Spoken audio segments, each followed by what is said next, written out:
Snow drifted like ghostly petals across the king's road, settling in the seams of Eddard Stark's heavy cloak as he reined in his gelding atop the last rise before Winterfell. The keep's granite towers loomed dark against a silver sky, their high ramparts scabbed white with frost. Yet Ned barely saw the familiar silhouette.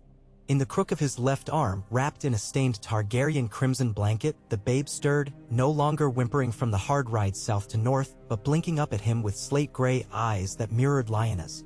"Promise me, Ned." The words beat against his thoughts like the warhammers that had battered down Rhaegar Targaryen on the Trident. He tightened his hold on the boy, feeling the fine bones, the tiny heartbeat, the impossible weight of what he was about to do. For a fortnight he had ridden north rehearsing and discarding speeches. To Robert, to Catelyn, to the lords who had bled for a new order, and to the realm that would surely tremble upon hearing that a Targaryen lived. But each careful phrase wilted beneath Lyanna's dying plea. "Tell no one, Eddard, or the boy is lost. Tell everyone, and the realm is saved." Ahead, the Wintertown's shutters clapped in the wind. A baker, brushing snow from a tray of conies, looked up and shouted that the Lord of Winterfell had returned. One voice multiplied, echoing down crooked lanes until every door spilled forth faces flushed with cold and curiosity. Yet Ned urged his mount straight for the godswood gate, ignoring the cheers, heart thundering like hoofbeats on frozen earth.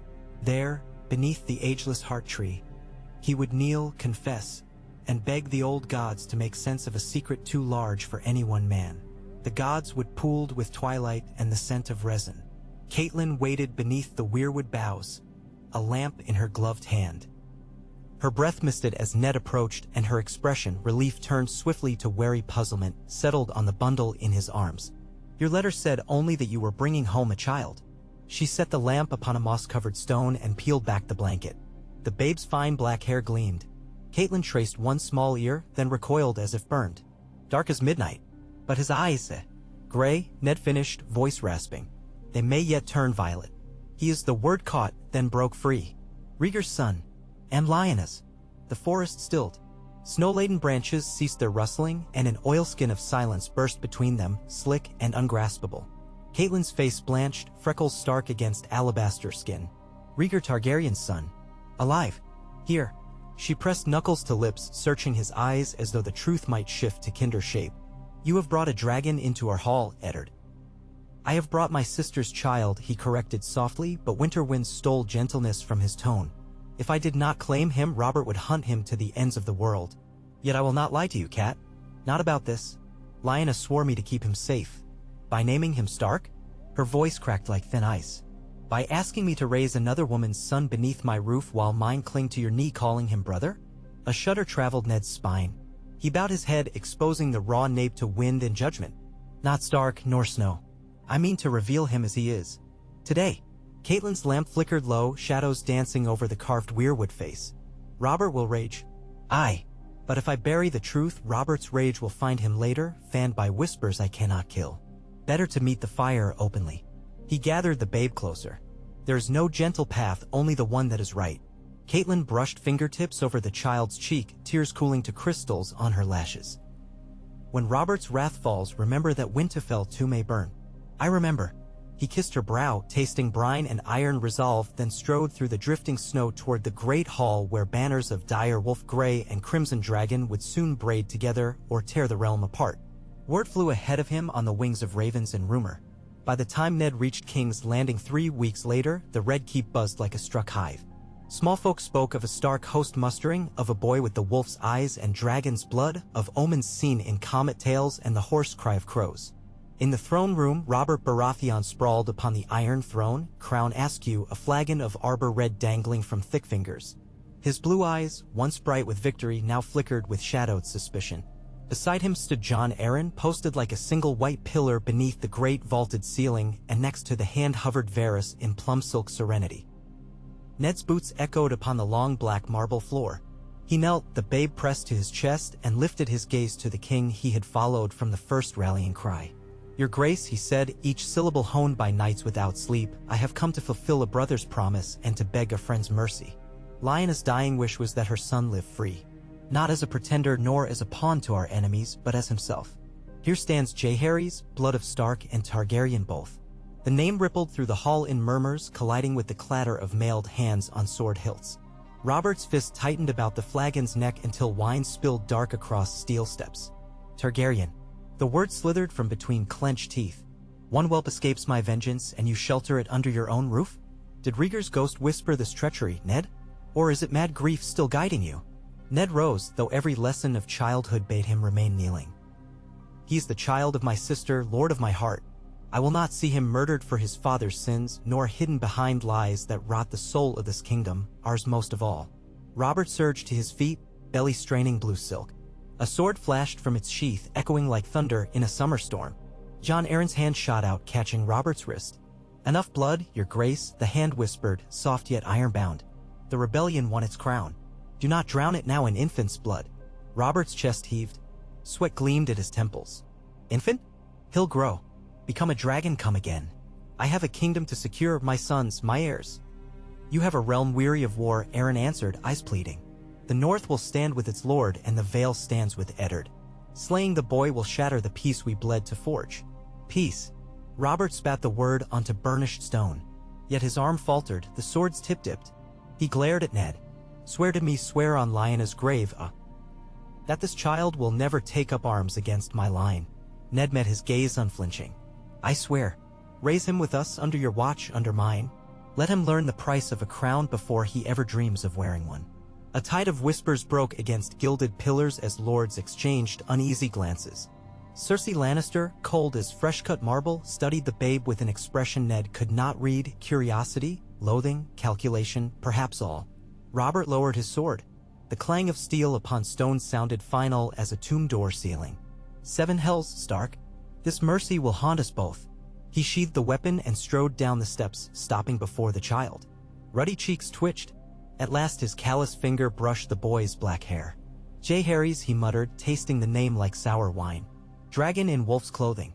Then the king turned, voice booming across the hall. Let the boy live under the wardship of Eddard Stark until he reaches his majority. But mark me, lords of the realm, should he ever take the name Targaryen or gather banners to it, the crown will answer with fire. So sworn. So sworn, echoed Jon Arryn, and a reluctant chorus rose from the gathered lords. Jaehaerys stirred, tiny hand closing on the dire wolf clasp at Ned's collar. A hush settled, fragile yet luminous, like frost upon green grass. There, beneath sword shadow and sighing banners, a new future carved itself into the marrow of the 7 kingdoms, one heartbeat at a time. Seasons slipped by as though time itself walked barefoot in the godwood, cautious not to disturb the fragile peace. At Winterfell, Catelyn's heart healed in slow increments of smiles and small kindnesses.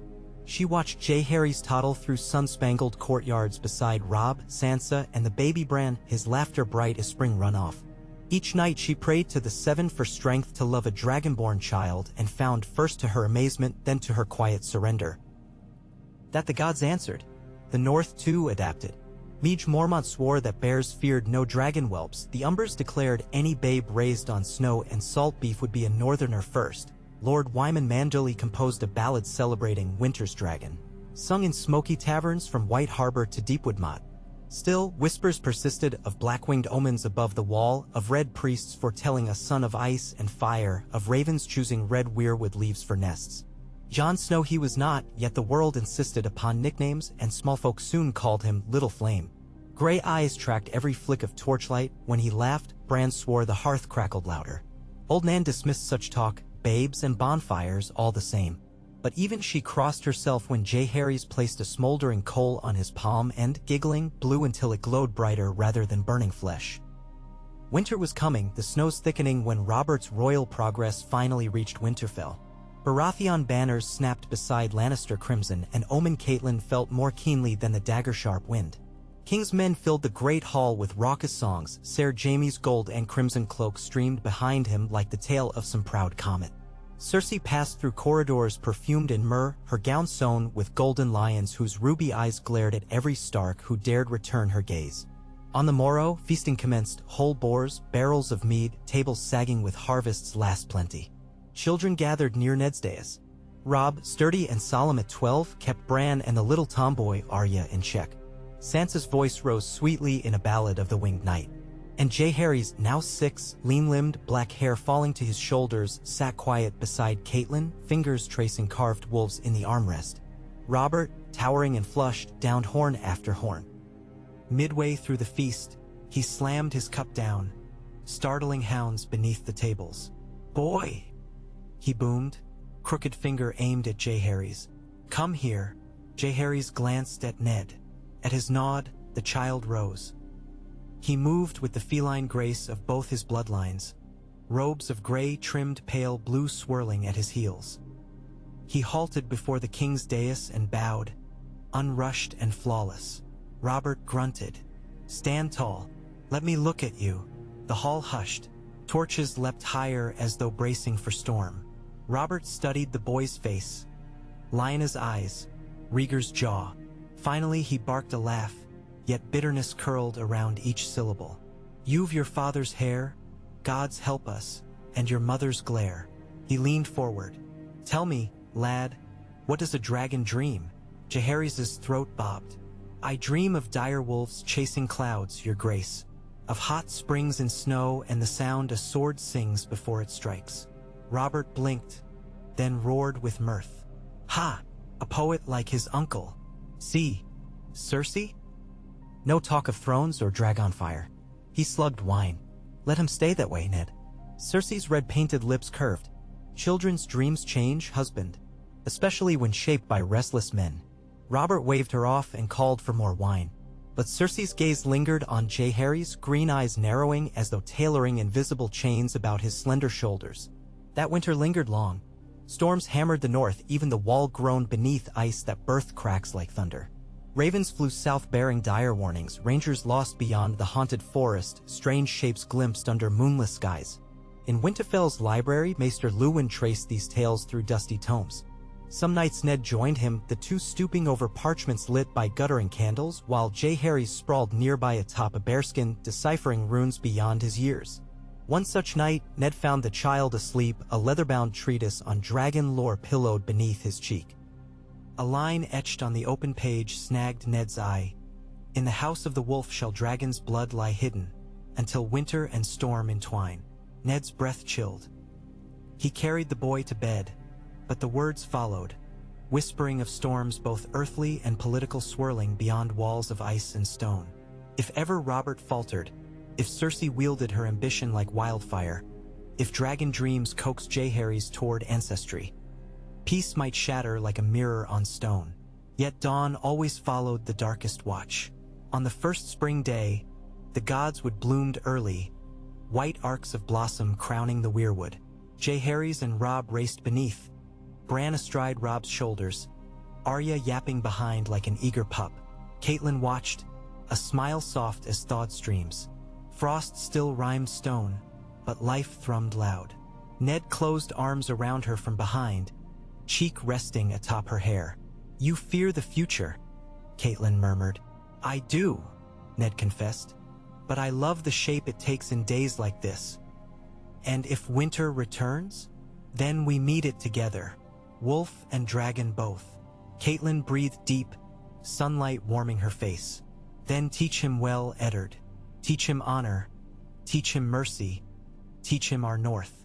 For if ever he must fly, let him remember who held him close the day he learned to walk." Years turned as the weirwood's face watched, silent witness to triumph and treachery alike. At 13, Jaehaerys sparred in the yard with Robb while Ser Roderick shouted corrections. Steel rang, and mid-block, the wolf sigil painted on Jon's shield caught sun and glinted like a crimson-eyed beast. At 14, he rode south with Ned and Robb to bear witness in King's Landing for a council called by Jon Arryn, now failing, lungs drowning in unseen fluid. The tragedy that followed, the Hand's death, the quick venom of rumor naming Lannisters, the royal order summoning Ned as the new Hand, unfolded with subtle differences from the known river of time. For Robert, mindful of dire consequences, named Arryn's successor not Lord Stark alone but Lord Stark and Jaehaerys both. Wolf Lord to command, Dragon Ward to observe. A balancing of scales, or perhaps a test of loyalty none could predict. So the road south unfurled once more beneath pounding hooves, carrying a boy across the riverlands he had never seen, through whispering wheat fields, under skies alive with larks. Atop the King's Road ridge where Ned had first paused years ago, Jaehaerys halted his horse, staring down at the city whose towers were gilded spears against sunset. King's Landing glowed like a brazier stoked too bright, and smoke from 1,000 chimneys coiled skyward to mingle with gull cries. Ned reined beside him. "Are you afraid?" The boy's fingers brushed the pommel of a sword newly forged by Mikken, its grip wrapped in pale dire wolf leather. "I feel a storm coming," he said, voice low and sure. But fear and wind both serve those who learn to sail them. Ned's throat tightened. Lyanna, he thought, hearing her courage in the cadence. Rhaegar too, that strange quiet gravity. "Remember your promise to the king," Ned warned. "Speak no word that might be twisted toward treason." "I remember," Jaehaerys replied, gaze fixed on the distant red keep whose towers glimmered like dragons' teeth in firelight. "But I also remember your promise to my mother to keep me safe, not silent. If truth is a sword, father, teach me how to hold it." Ned started to correct the title. He was guardian, not father, but the word warmed him as a hearth on snow-bitten nights. Perhaps roles blurred like dawn mists, father, uncle, warden, mentor. All that mattered was the boy's heart and the fragile peace balanced upon it. Together they nudged their mounts onward, descending toward courts rife with intrigue, toward lions who licked their claws in silk-lined lairs, toward spy masters and cells' words, and the inexorable machinery of power. Beneath them, the city stretched, arteries of cobbled streets pulsing with life and danger. And in its heart, above vaults where wildfire slept, beneath banners stained by conquest, a chair of swords waited, cold and patient, for the next claimant bold, or foolish enough to dream of dragons. Storms seldom give warning. The small council greeted Ned with politeness glazed thin as ice. Lord Baelish smiled too widely, Grand Maester Pycelle wheezed platitudes, Renly Baratheon whispered a jest about wolves in dragon scales. Varys alone dipped his bald head toward Jaehaerys with a curious twist of lips. "It pleases my little birds," the eunuch murmured, "to hear that the North fosters such rare breeds. Perhaps someday one might sing in the Red Keep's roosts." Jaehaerys met the spider's gaze, unblinking. "Birds should fear dragons," he answered, "for we do not share our sky." Varys's laughter tinkled like bells in fog. That night, candle smoke blurred halls lined in crimson carpets.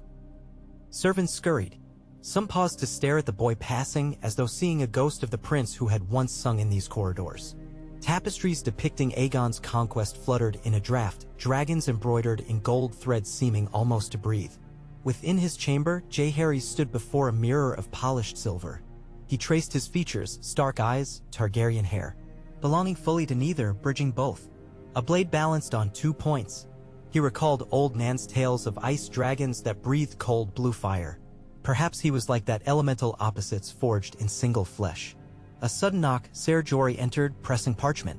Ned's hand, swift lines urging caution. "Robert hunts in the morning, keep close." Before dawn, the king dragged Ned and half the court into the Kingswood, boar spears gleaming. Jaehaerys rode behind Ser Barristan and Selmy, ears catching every exchange. Robert, flush with wine, confided in loud tones about his marriage, his debts, his disgust at Lannister smugness. He cursed the child in Cersei's belly, should it prove another son, predicting bastardy of spirit if not flesh. Jaehaerys filed each word, a scribe writing in metaphorical blood. The boar charged. What followed diverged subtly from the known path. For when Robert's spear glanced off bristled hide and the boar wheeled, tusks ripping his thigh, it was not Lancel Lannister who poured wine but Jaehaerys, pressing a skin of water into the king's shaking hand. Then tearing linen for a tourniquet he had watched Maester Lewin tie on a maimed huntsman last year. They hauled Robert back, wound festering already, but less dire. At court, Cersei feigned gratitude. Inside, fury banked like coals. Her green eyes followed the boy through columned corridors, and servants whispered of midnight visitors to the queen's quarters. Gold cloaks, hooded maesters, men whose names died on their own tongues. The spider spun. One night, Jaehaerys stole to the rookery to send a letter north only to find Varys waiting among cooing birds. "A dragon always seeks height," Varys purred, "and here you stand above the world. Might I ask to where your quill flies?" "Home," Jaehaerys answered. "To Winterfell." "Ah, cold fortress, warm hearts. And what message of comfort does the dragon send the wolf pack? That the Seven Kingdoms storm gathers. Faster than they think." He sealed the parchment. Varys's smile thin-lined. "Truth is a song with many verses, my prince. Choose them wisely lest the melody turn treasonous." "I am no prince," Jaehaerys said. Not yet, the eunuch whispered as he vanished among fluttering wings. Cersei struck at dawn. Goldcloak seized Ned in the council chamber, swords clashing with Stark men. Littlefinger's dagger found Jory's belly. Ser Barristan, outnumbered, shielded Jaehaerys as chaos raged. By midsun, Ned lay in the black cells. The realm teetered again on the blade's edge. But this time, the edge cut different. For among those imprisoned was a boy whose blood sang of dragons and wolves. Lannister blades hesitated, uncertain whether killing him would quell or ignite rebellion. Robb rallied the north, rivers swelling with men crying Winter's dragon. Renly fled with the Stormlands, whispering of a Kinder King. Stannis sharpened lawful claws on Dragonstone. And in King's Landing, Jaehaerys sat in a cell's torchlit gloom, recalling the weirwood's sighs and Lyanna's ghost-soft lullabies. Chains clinked as he shifted. To his left, Ned whispered, "Forgive me, son." "There is nothing to forgive," Jaehaerys answered. "Only to finish." Ned's silence stretched long. "Finally, when they bring us before the throne, speak only what you must. Silence can be stronger than swords." "No," the boy's voice cut cool and clear. "Truth is the only sword left to us. If I die, let it at least be for words that matter." On the day of trial, sun glared off soldiers' helms. Cersei occupied the throne, Robert rumored dead of gangrenous fever. She sat robed in mourning black, gleaming with lion-wrought jewels. Ned knelt, weary yet fired by unbroken honor. Jaehaerys knelt beside. Cersei's gaze dove into gray eyes, seeking fear. She found instead a stormlit calm. "Your mother cost me a kingdom," she said softly. "Shall the sun cost me more?" "A kingdom cannot be lost to love," Jaehaerys replied. "Only to fear." The queen's lips curled. "Spare me dragon riddles. Swear fealty or die." "I swear fealty," Jaehaerys stated, voice ringing. "To the realm. To the people beneath your banners, beneath mine, beneath none at all. I swear to protect them from monsters who wear crowns and from monsters who hunt crowns. If you would strike me down, do it now and let the gods weigh your justice." Murmurs rippled like grass in gale. Cersei's eyes blazed. Yet steel weighed in every corner, Lannister guards, Hound's grim stance, Ser Barristan's white cloak. Killing a child, no longer a toddler but a slight youth, before such audience risked fracturing fragile alliances. She stood, gown whispering contempt. "Take them away," she ordered. "Confine them to Maegor's holdfast. I will have confessions." Night draped the holdfast in velvet black. Torches spat resin. Within, Jaehaerys sat at the edge of a narrow cot, studying stars through a slit window. He mapped constellations Maester Luwin had taught. The Shadowcat, the sword, the crown. The crown's star glinted faint, half-veiled by cloud. Below, Ned dozed upright, injuries throbbing. Footsteps approached. Keys rattled. Ser Barristan entered alone, white cloak ghost-bright. "The realm slides toward chaos," Selmy whispered. "Lannisters hold the throne, but the north marches. The riverlands burn. Renly claims support. Stannis arms ships. And here I stand, sworn to Robert, not his widow." Jaehaerys rose. "Then choose the realm over one family," he said. "Help us escape. We will ride north, seek counsel, forge peace." Barristan's lined face softened. "Remembering princes lost, kings gone mad." He nodded once. "I can guide you through postern doors at dawn. But we must move swift." Moments later, Hodder's deep boom answered a knock. Arya Stark slipped in, dirty, feral, with needle drawn. And behind her Sandor Clegane scowled, compelled by some bribe or promise known only to him. Ghost padded silent, for silver in torchlight. The unlikely party threaded secret corridors, hearts hammering. In the yard, gold cloaks drowsed by dying fires. Above, roosting ravens stirred, wings whispering warnings. They reached the Sally Port, barriced and turned great iron keys. Hinges groaned. From the shadows emerged a dwarf, Tyrion Lannister, sardonic grin moonlit. "Looking for an ally?" he asked. "Someone needs to talk sense into the lioness, and it won't be her brothers." Jaehaerys weighed trust in flicker of heartbeats. He nodded. "Come then. The north is wide enough for truths we have yet to speak." They slipped into pre-dawn gloom. Horses awaited in an olive grove, saddles glimmered with dew. As Ghost loped ahead, Jaehaerys cast one final glance at the Red Keep towers. Dawn etched them blood-red. From this point, he murmured, mounting, the story unfurls in ways no bard has yet dared sing. Northward they rode, weaving through river mist, skirting battlefields where smoke smudged sky. Ravens cried omen, villages barred gates. Rumor galloped faster, dragons, wolves, lions, stag dead, realm cracking. Smallfolk prayed for harvests unburned, for winter to hold off one more year. In Riverrun, Lord Hoster Tully's banners greeted them, but beneath the trout's sigil flowed currents of doubt. Should they shelter a Targaryen? In the Eyrie, Lady Lisa turned them away, fearing both crown and dragon. Only when they crossed into the neck did men cheer openly, for north of Moat Cailin the dire wolf still ruled. Winterfell's towers rose, snow-capped, smoke curling from Mead Hall chimneys. Robb met them at the gate, gray wind pacing, banners snapping beneath low gray sky. Behind him arrayed Northlords, Karstark, Glover, Mormont, Umber, Tallheart. Steel glinted. Ned dismounted with a grimace of healing wounds, but eyes brightened at his son. That night, long tables groaned beneath roasted elk, turnips, and dark ale. Yet conversation froze as Jaehaerys entered. He lifted a horn, milk, not beer, and spoke. I am son of Lyanna Stark and Rhaegar Targaryen. I stand before you now not to seek a crown but to fulfill my mother's dying wish, that truth guide us, not fear. The realm splinters. If North, River, Storm, and Vale war against lion and dragon alike, winter will devour all. Great John Umber slammed fist to table. Talk sweet, dragon whelp, but what do you offer? Peace, Jaehaerys answered. I propose a council of great houses, held here, beneath northern neutrality, to draft new accords. An end to child kingdoms, to secret betrayals. An end to people paying for lords' ambitions. Murmurs rose, some scoffing, others thoughtful. Liege Mormont barked, what makes you think lions will leave their den? Jaehaerys turned to Tyrion, who sipped wine. Because a lion of wit will speak in council, he said. If Queen Cersei refuses, she condemns herself before kingdoms. If she comes, there is hope. The dwarf inclined head. I can write words sharper than blades, he said. Perhaps they pierce pride. Ned watched his ward, no, his son, stand in lamplight, casting twin shadows, one shaped like a wolf, one like a dragon. Memory stirred, that prophecy in dragon lore, ice and fire entwined. He felt tremor of destiny underfoot, like distant giant awakening. Outside, wind howled, carrying scent of snow and far-off ash. Winter marched, indifferent to thrones. Far north of Winterfell, beyond the wall, cold deeper than death whispered across ancient ice. In hollow forests, blue eyes opened. White shadows glided between skeletal trees, silent as regret. They felt the shift, a song of old powers returning, of bloodlines long sundered weaving anew. In their wake, ravens fell from branches, frozen mid-caw. Ice remembered fire. And somewhere between them, a boy dreamed of dire wolves chasing clouds and swords singing before they struck, unaware that soon both nightmares and prophecies would demand payment in names, crowns, and the fragile coin of human hearts. End of Installment 1, approximately 33,000 characters. Next prompt will continue toward the full 60,000 character opening as requested.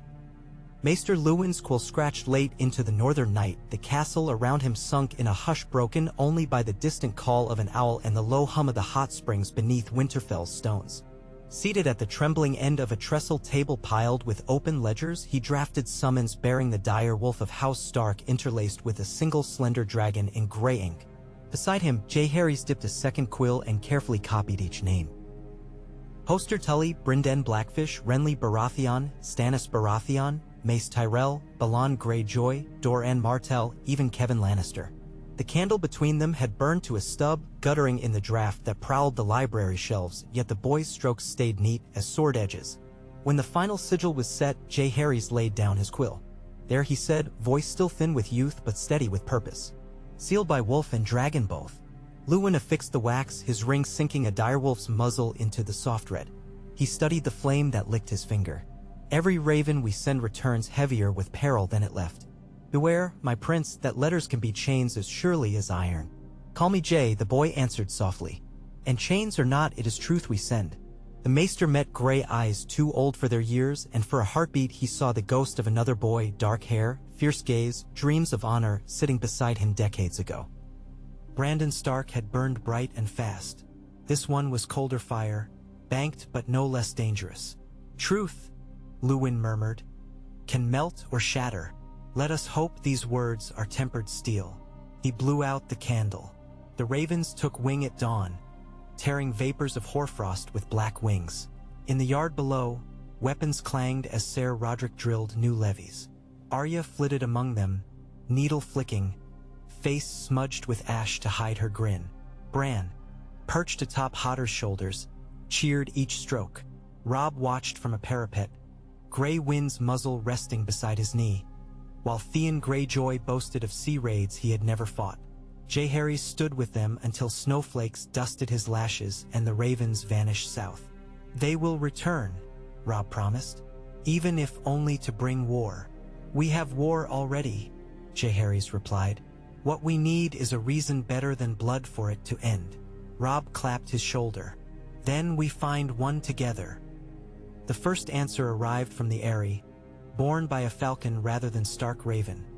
Lisa Arryn's seal cracked like brittle ice.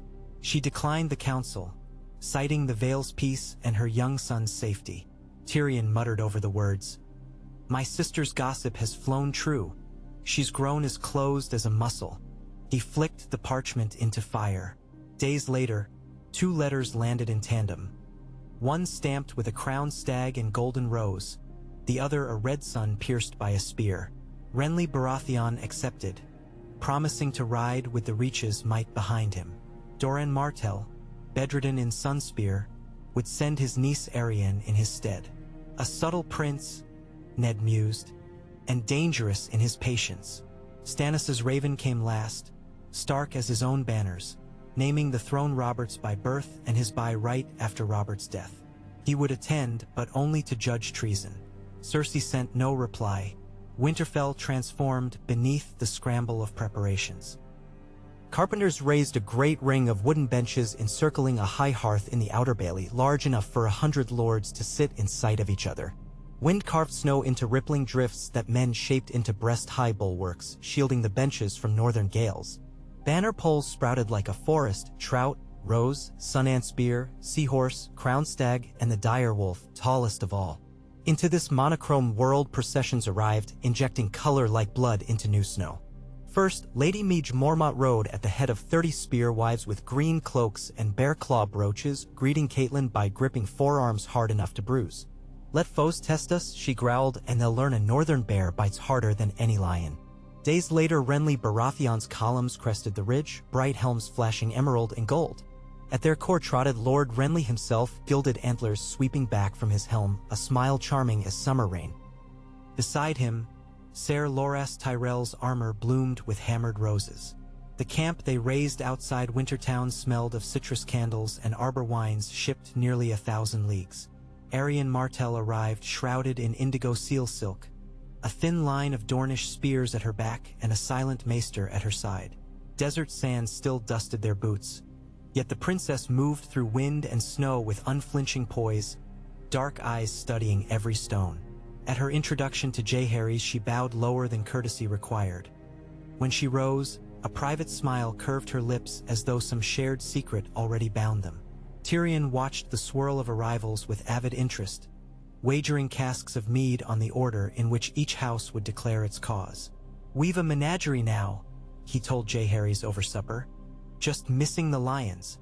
His gaze flicked to the boy's hair. Or perhaps not. With each new company, tension tightened. Renly's green cloaks jostled Karstark men in taverns.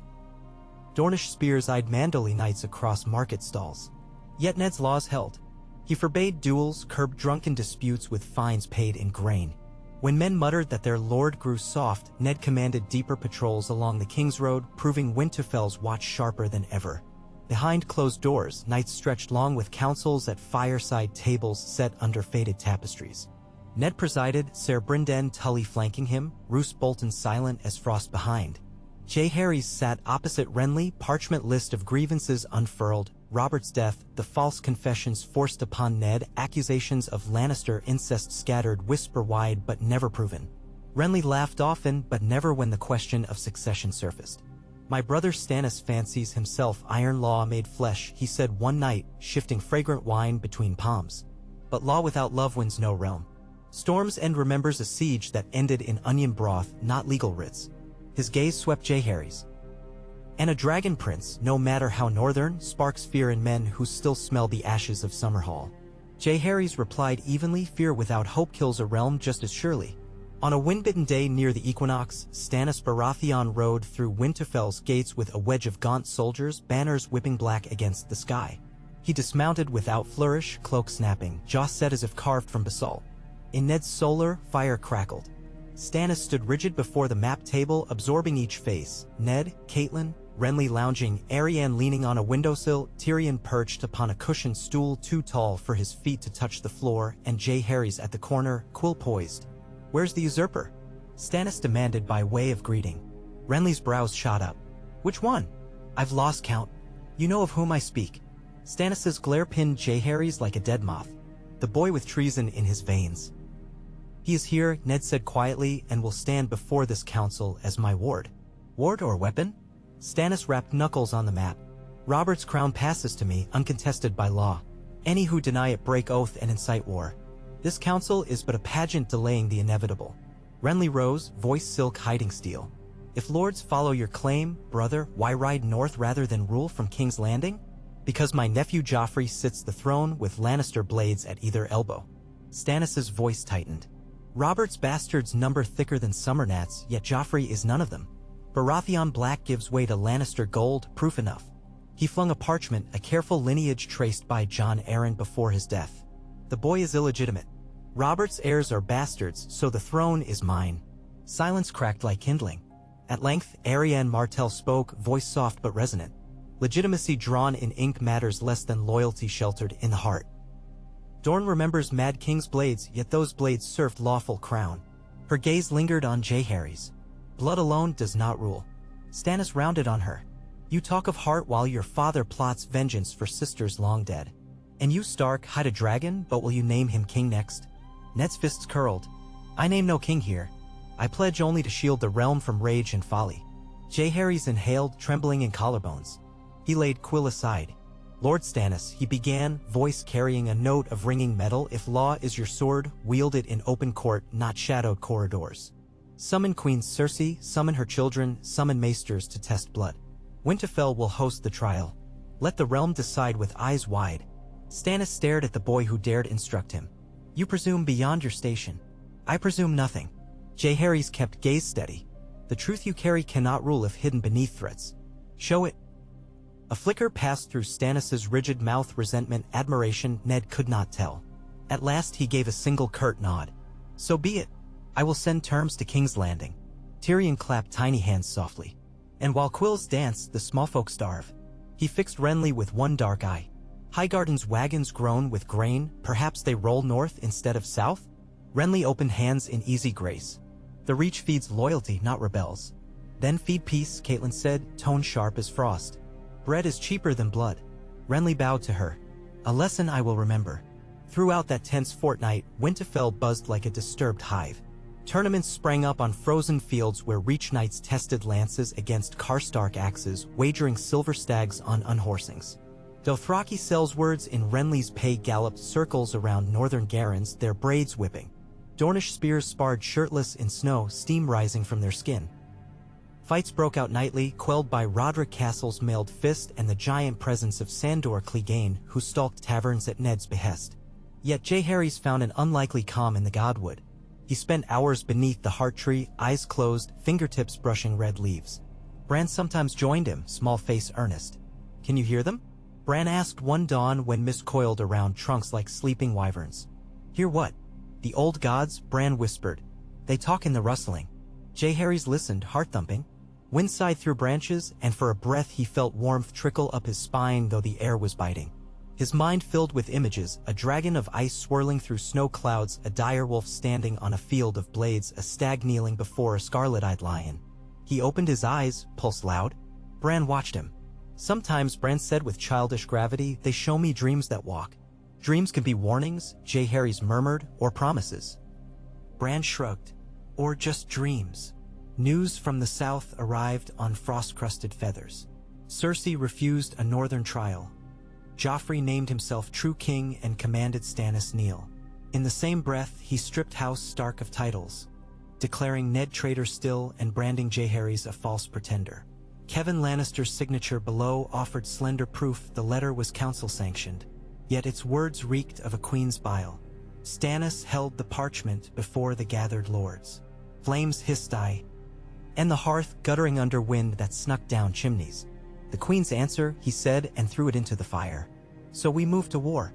Roars met his declaration, some eager, some resigned. Meage Mormont's spear wives thumped shields, Tyrell knights murmured among themselves, weighing seasons and supplies. Bolton's pale eyes flicked to Ned, gauging cost. Renly lifted his chalice. Storm's End rides beneath my banner. Who follows? Stannis glared. You divide instead of unite. Unite behind you? Renly's smile hardened. I may be younger, but I am loved. By fools. And you, brother, by none. Words sharper than swords clashed across the room until Ned slammed fist to map. Enough. The oak cracked under his blow. If the realm fractures tonight, the North will walk its own path, and God's pity any man who bleeds my lands. The room stilled. J. Harry stepped into the quiet. We stand at a river fork. Down one branch, each house rose alone, rapids tearing hulls and men both. Down the other, we lash our boats together. He met Stannis's glare, Renly's raised brow, Arianne's contemplative till. Choose togetherness. Stannis exhaled like iron cooling. Words. Then deeds, J. Harry's replied. Right south with only small retinues. Enter King's Landing as envoys under truce. If Cersei bars gates, the realm sees who shuns peace. Winterfell shall host your armies, in the meantime, Northmen will feed them. The Reach supplies bread, Dorne wine, the Stormlands fish. One winter together proves whether we can share this realm. Or freeze in each other's teeth, Tyrion mused. Catelyn's gaze swept the lords. I lost a husband once to pride. My sons will not be sacrificed on its altar again. Hear the boy. Roose Bolton's lips curved in a chill smile. And if the queen butchers such envoys, you hand her all rivals at once. That risk she dares not take, Ned countered. The small folk still remember Ares. Another mad slaughter would turn every village pitchfork south. Heads bent over maps anew, counting roads, rivers, winter stores. By Candle's End, an accord written in stark gray and signed in Baratheon black lay cooling in ink. J. Harry sealed it with fresh wax. The stamp merging dire wolf and crowned stag beneath a tiny dragon curling between. Stannis' signature blotted. Not careless, but pressed hard enough to tear parchment. Renly's loops danced like jesters. Arianne signed with a practiced swirl, adding a sunburst at the tail. Tyrion, not lord but valued mind, placed his name in crimson wax, quipping, blood enough spilled, may ink suffice. Outside, snow softened, days lengthened, rivers of meltwater whispered through Wintertown's gutters. But within castle walls, winter lingered in wary hearts. Servants avoided shadows where factions whispered. Ravens arrived with broken seals. Riders vanished on patrols that should have taken hours, not days. One dawn, Ghost returned alone to Bran's tower, muzzle stained with blood not his own. By noon, searchers found 3 of Renly's green cloaks dead in Forbidden Woods, throats slit clean as butcher cuts. Bolts fletched with crimson feathers pinned parchments to their chests. Lions do not negotiate. Panic rippled. Stannis accused Renly of staging martyrs. Renly spat back. Northern lords bristled. In Ned's solar, Maester Luwin laid the bolts on velvet. Ash would have, yes, Lannister make, but easy to counterfeit. Dogs, Stannis growled. Tyrion, is this your sister's work? Renly demanded. The dwarf examined the quills. My sister stabs from shadows, but rarely leaves signatures. He met J. Harry's eyes, gold and smoke swirling. This reeks of bait. J. Harry's nodded. Someone feeds fear so counsel fails. Who gains? Ned asked. Before answers formed, a horn blared from east battlements. Riders approached. They streamed through the gates, black cloaks crusted in frost, dark as crows. Old Bear Jeor Mormont dismounted, beard beaded with ice. I come from the wall, he announced, throat raw.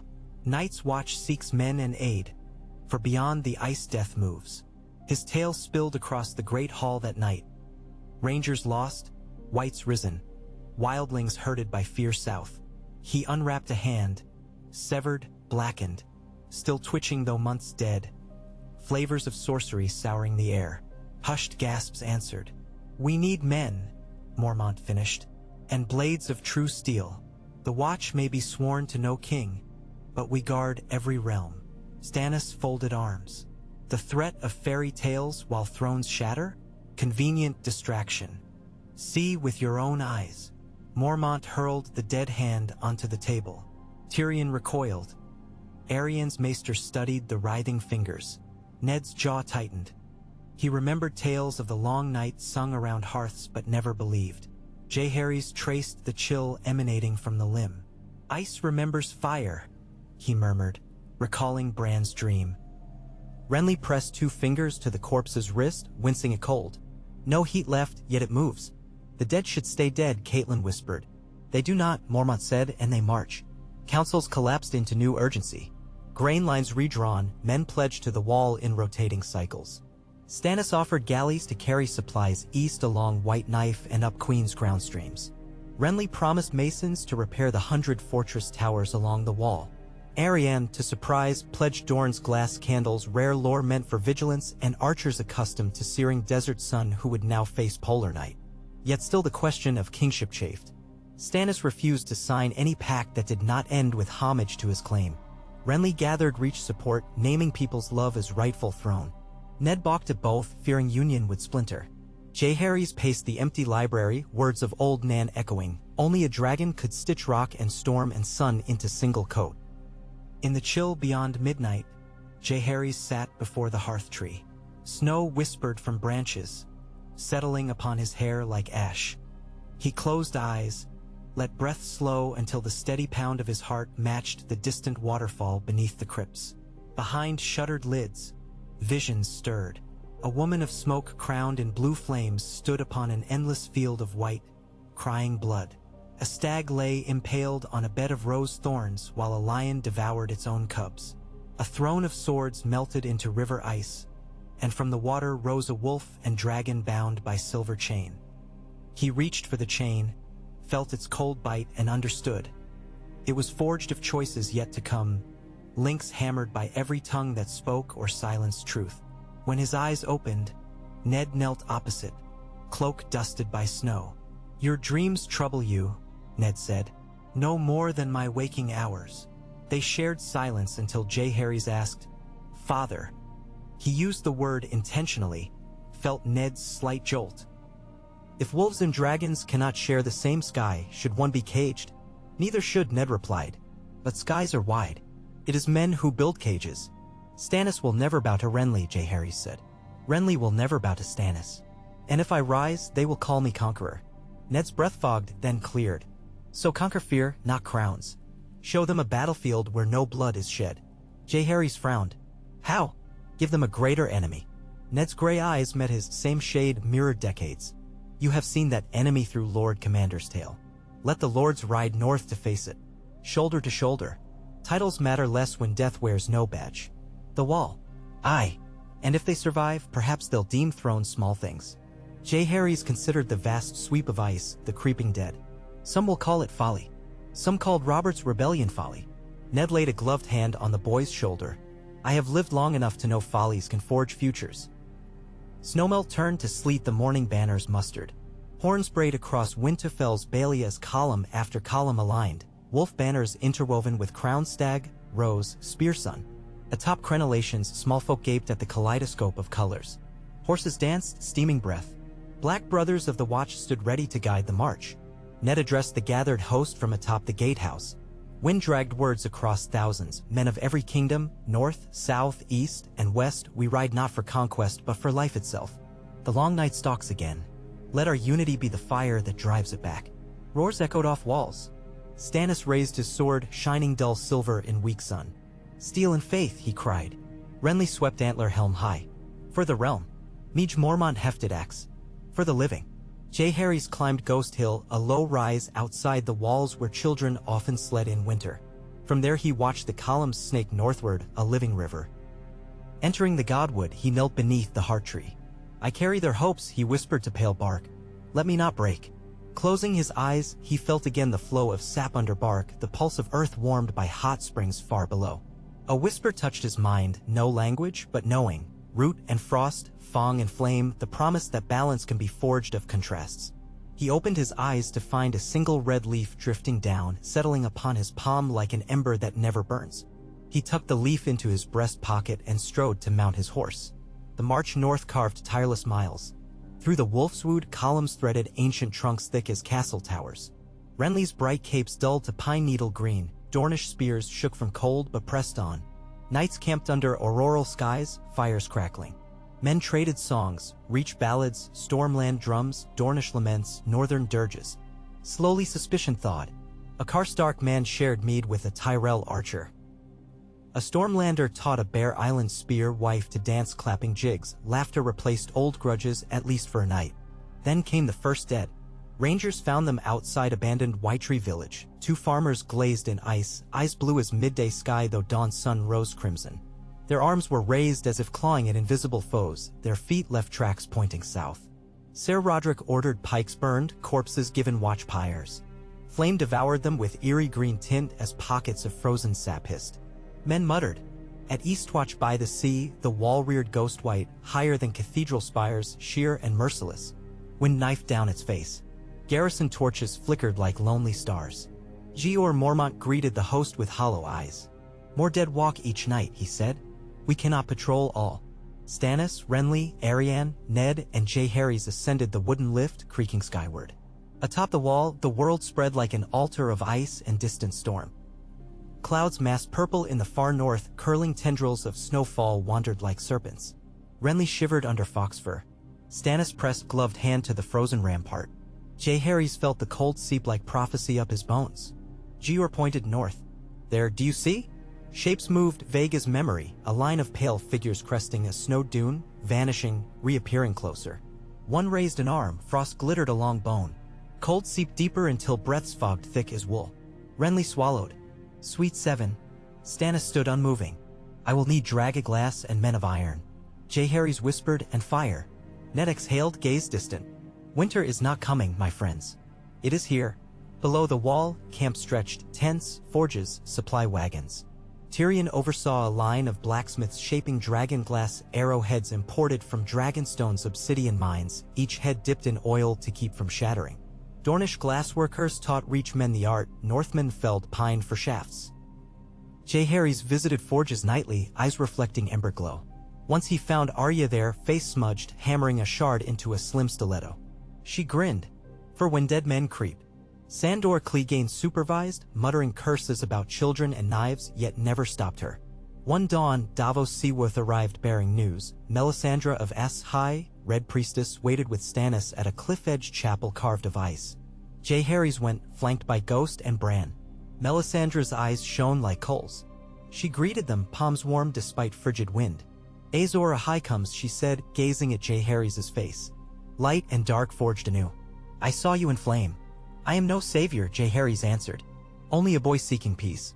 Peace is the lull before storm, she replied, and storms break what is brittle. She offered a blade of pale steel that glimmered red within its core. Take Lightbringer. He hesitated. Bran tugged his cloak. Before he could refuse, Stannis stepped forward and seized the sword. Its glow flared, casting ripples of crimson across ice. Melisandre smiled. Lord Stannis carries the flame. Then let him lead, Jaehaerys whispered to the wind. Scouts returned with warning. A column of dead, 2,000 strong, advancing under cloak of blizzard. They would strike Eastwatch's outer palisades by moonrise. In the command tent, lords bent over chalked maps. Renly advocated retreat behind wall gates. Stannis insisted on meeting enemy in open ground to preserve fortifications. Arianne argued for flanking with mounted archers. Ned listened, quiet. Jaehaerys stood behind him, studying interplay of voices like pieces on Syvas board. At last Jaehaerys spoke. We lure them to the shore. All turned. He moved tokens across map. Dead advancing through drifted valley into crescent trap of dunes where woods sheltered dragonglass pike lines. Behind, barrels of pitch shipped from Dragonstone would be rolled downhill then ignited. Eastwatch's siege catapults, refitted by Tyrion, would hurl flaming casks into their midst. Archers on the wall would rain obsidian. A pyre bigger than sky, Mage Mormont growled approvingly. Risky, Roose Bolton observed, for wind may shift flame. It will, Jaehaerys said, toward the sea where water quenches what dead flesh cannot. Stannis fingered Lightbringer's hill. We do it. Snow fell thick as wool as armies arrayed at dusk. Pines groaned under weight. Torches flickered, hissing when flakes landed. Lines of armored men stood behind, earthen ramparts dusted white. Behind them, Tyrell mantlets bristled obsidian-tipped spears. Renly rode before ranks, repeating jests to lighten tension. Men laughed too loud, fear thin in their throats. Stannis walked among Night's Watch veterans, voice low but firm, promising steel and duty. Ned checked each northern company, words few but steady. Jaehaerys roamed on ghost silent paws, Bran riding with hotter near supply fires. Arya perched atop a wagon of pitch casks, needle naked in hand. When she saw Jaehaerys, she flashed wild grin. First to fell one wins. He managed to smile. Wins what? Story writes. They clasped wrists. Far to the north, a horn sounded, deep, mournful. White shadows emerged, countless, gliding like storm-blown snow itself. Blue eyes burned luminescent. Ghost growled low. Torches were plunged into tar pits, catching flame. Melisandre stepped before Stannis, arms raised. "Lord of Light, unleash the dawn," she cried. Lightbringer blazed until the sword seemed alive with molten sunrise. The dead advanced wordless. When they crossed the first ridge, Jaehaerys signaled. Catapults loosed flaming casks. They arced, trailing sparks, smashing into snow, erupting into pillars of fire. Wind drove flame into dead ranks. Some collapsed, bones blackening. Others marched through, robes afire but body unstoppable. Archers released obsidian storm. Shards pierced icy flesh. Each hit sent crackles of frost bloom, bodies shivering apart. But the dead came still, unstoppable tide. Renly's green cuirass glinted as he drew sword, shouted charge. Spears bristled. Front ranks collided with whites.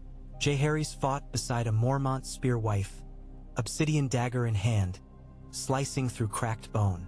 Every stab sent a shiver of cold up his arm, but the dead fell. Stannis strode at vanguard, Lightbringer cutting arcs of scarlet fire, vaporizing limbs. Melisandre's chants carried on wind, embers swirling around her. Pitch barrels rolled downhill, flames chasing them, pools of burning tar licking up frozen corpses. Air filled with reek of burnt flesh and resin. Snow melted into slush that hissed. Yet amidst chaos he saw them. Tall figures astride skeletal mounts, armor shimmering blue like moonlit glacier. White walkers.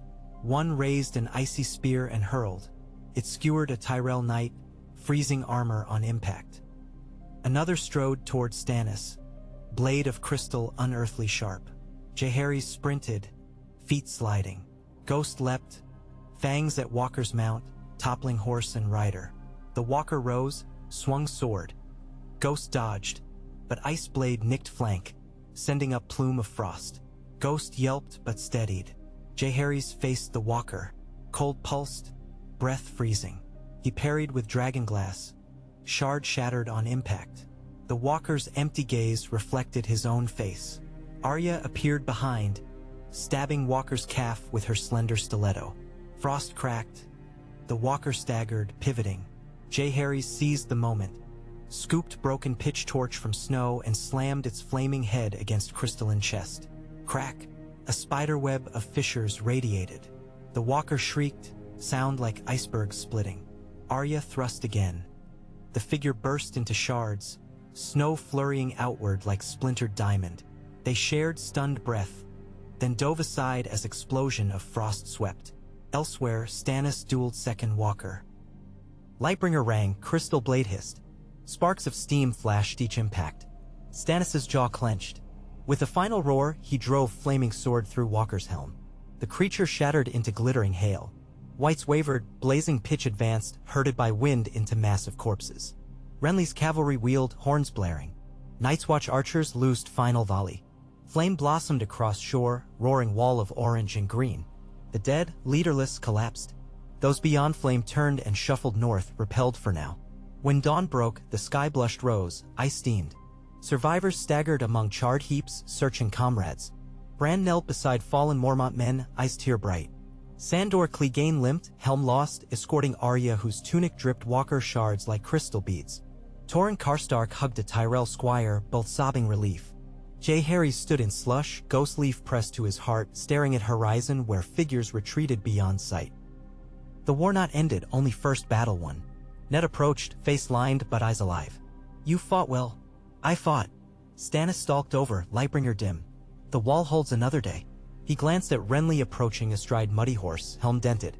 Their eyes met, exhausted, grudging respect. Renly offered gloved hand. Stannis stared, then clasped it. A breathless cheer rose from nearby men. Tyrion arrived limping, covered in soot. "A fine show," he croaked, "though next time less snow in my wine." Jaehaerys exhaled steam. "There will be next times. They know we exist." "Yes," Tyrion said softly, "and now we know they do." 2 nights later, council convened beneath Eastwatch's cracked rafters. Wind howled outside, but within the hearth blazed hot. Lords wore bandages, armor dented, yet something new settled upon shoulders, camaraderie forged in shared terror. Stannis stood first. "This enemy threatens all. My claim matters less than our lives. When the long night ends, law may judge thrones. Until then, I will serve the watch." Renly followed. "Let crowns rust. I lend my banners to the wall." A murmur swept benches. Ned stepped forward. "The north stands guard. We will hold these passes." Arianne's voice carried warmth. "Dorne's ships will supply obsidian and wine to stiffen backs." Tyrion cleared throat. "And Lannister gold?" All eyes turned. He rolled a coin between fingers. "I cannot promise my father's purse. But consider this a down payment of my word. I will ride to King's Landing and speak reason. Perhaps lions yet learn." Ned nodded. "Go, then, under my protection and the watches. Carry witness of what we fought." Jaehaerys rose last. Silence met him. He spoke. "I came to seek peace. I found instead a greater war. But tonight I saw what unity births, light that melts dread. No single sigil can command this alliance. So I renounce any dream of throne. My life is the walls until the night passes." Gasps. Ned's eyes widened. But Jaehaerys continued. "When dawn at last breaks, decide then who wears what crown. For now, let us be brothers of purpose." Old Bear Gior Mormont stepped forward, laid a black cloak upon the boy's shoulders. "Then rise, Jaehaerys of House Targaryen and Stark, sworn brother of the Night's Watch." Cloak's weight settled, smelling of smoke and old vows. Jaehaerys lifted eyes, shimmering. Renly bowed. Stannis nodded. Even Arianne's gaze glimmered. Outside, the aurora painted the sky with ribbons of green and violet as if the very heavens signed the accord with light. Weeks rolled into hard work. Crews patched Eastwatch's docks, forging iron chains to repel white swimmers. Dredging parties pulled collapsing ice to strengthen wall footings. In the shadowed forges, obsidian was set into arrowheads, spears, even long axes. Melisandre led nightly vigils of flame, while maesters of varying faiths argued in towers about dragons' heat and ice-made hearts. One dawn Bran climbed the wall by wicker cage, guided by Jaehaerys. They stood together, wind screaming. Bran's hair whipped, his cheeks flushed. "I dreamed a three-eyed crow," he said suddenly, eyes distant. "It said you would build a bridge of light."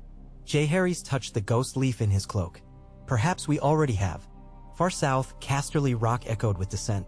Tyrion's news, delivered by Raven, rattled halls of gold. Kevan Lannister prepared envoys. Tywin remained silent before the great lion skull adorning his solar. At King's Landing, Cersei paced red carpet corridors, crown heavy, rumors swirling of dead men marching. She rubbed swollen belly, another sun growing, and whispered that winter lies north, safe behind wall. Her children would be safe. The Iron Throne was safe. Yet at night she dreamed blue eyes in darkness. On a still night thick with frost, Jaehaerys sat writing by lamplight in Old Bear's study. He penned a record of the battle, each fallen named, each courage honored. Halfway down the scroll he paused, gazing at words of lords who fought side by side. A whisper arose behind, not wind, but faintest echo. He turned. In doorway stood Melisandre, red silk glowing. Her eyes reflected lamplight like embers. "You shine brighter," she said, cloaked in black than any crown of gold. He dipped quill. "A crown blinds the wearer. The watch opens eyes." She approached, laying hand upon parchment. "Yet even brothers of black may wield flame. When darkness deeper than this war rises, and it will, you must choose light again." "Light is many things," he answered quietly, "not only fire." She smiled, enigmatic. "Remember, Prince of North and Flame." Then she vanished in rustle of silk. Jaehaerys stared at doorway long after, heart drumming like distant hooves. He dipped quill anew, but words blurred as thought raced, deeper darkness. Choices to come.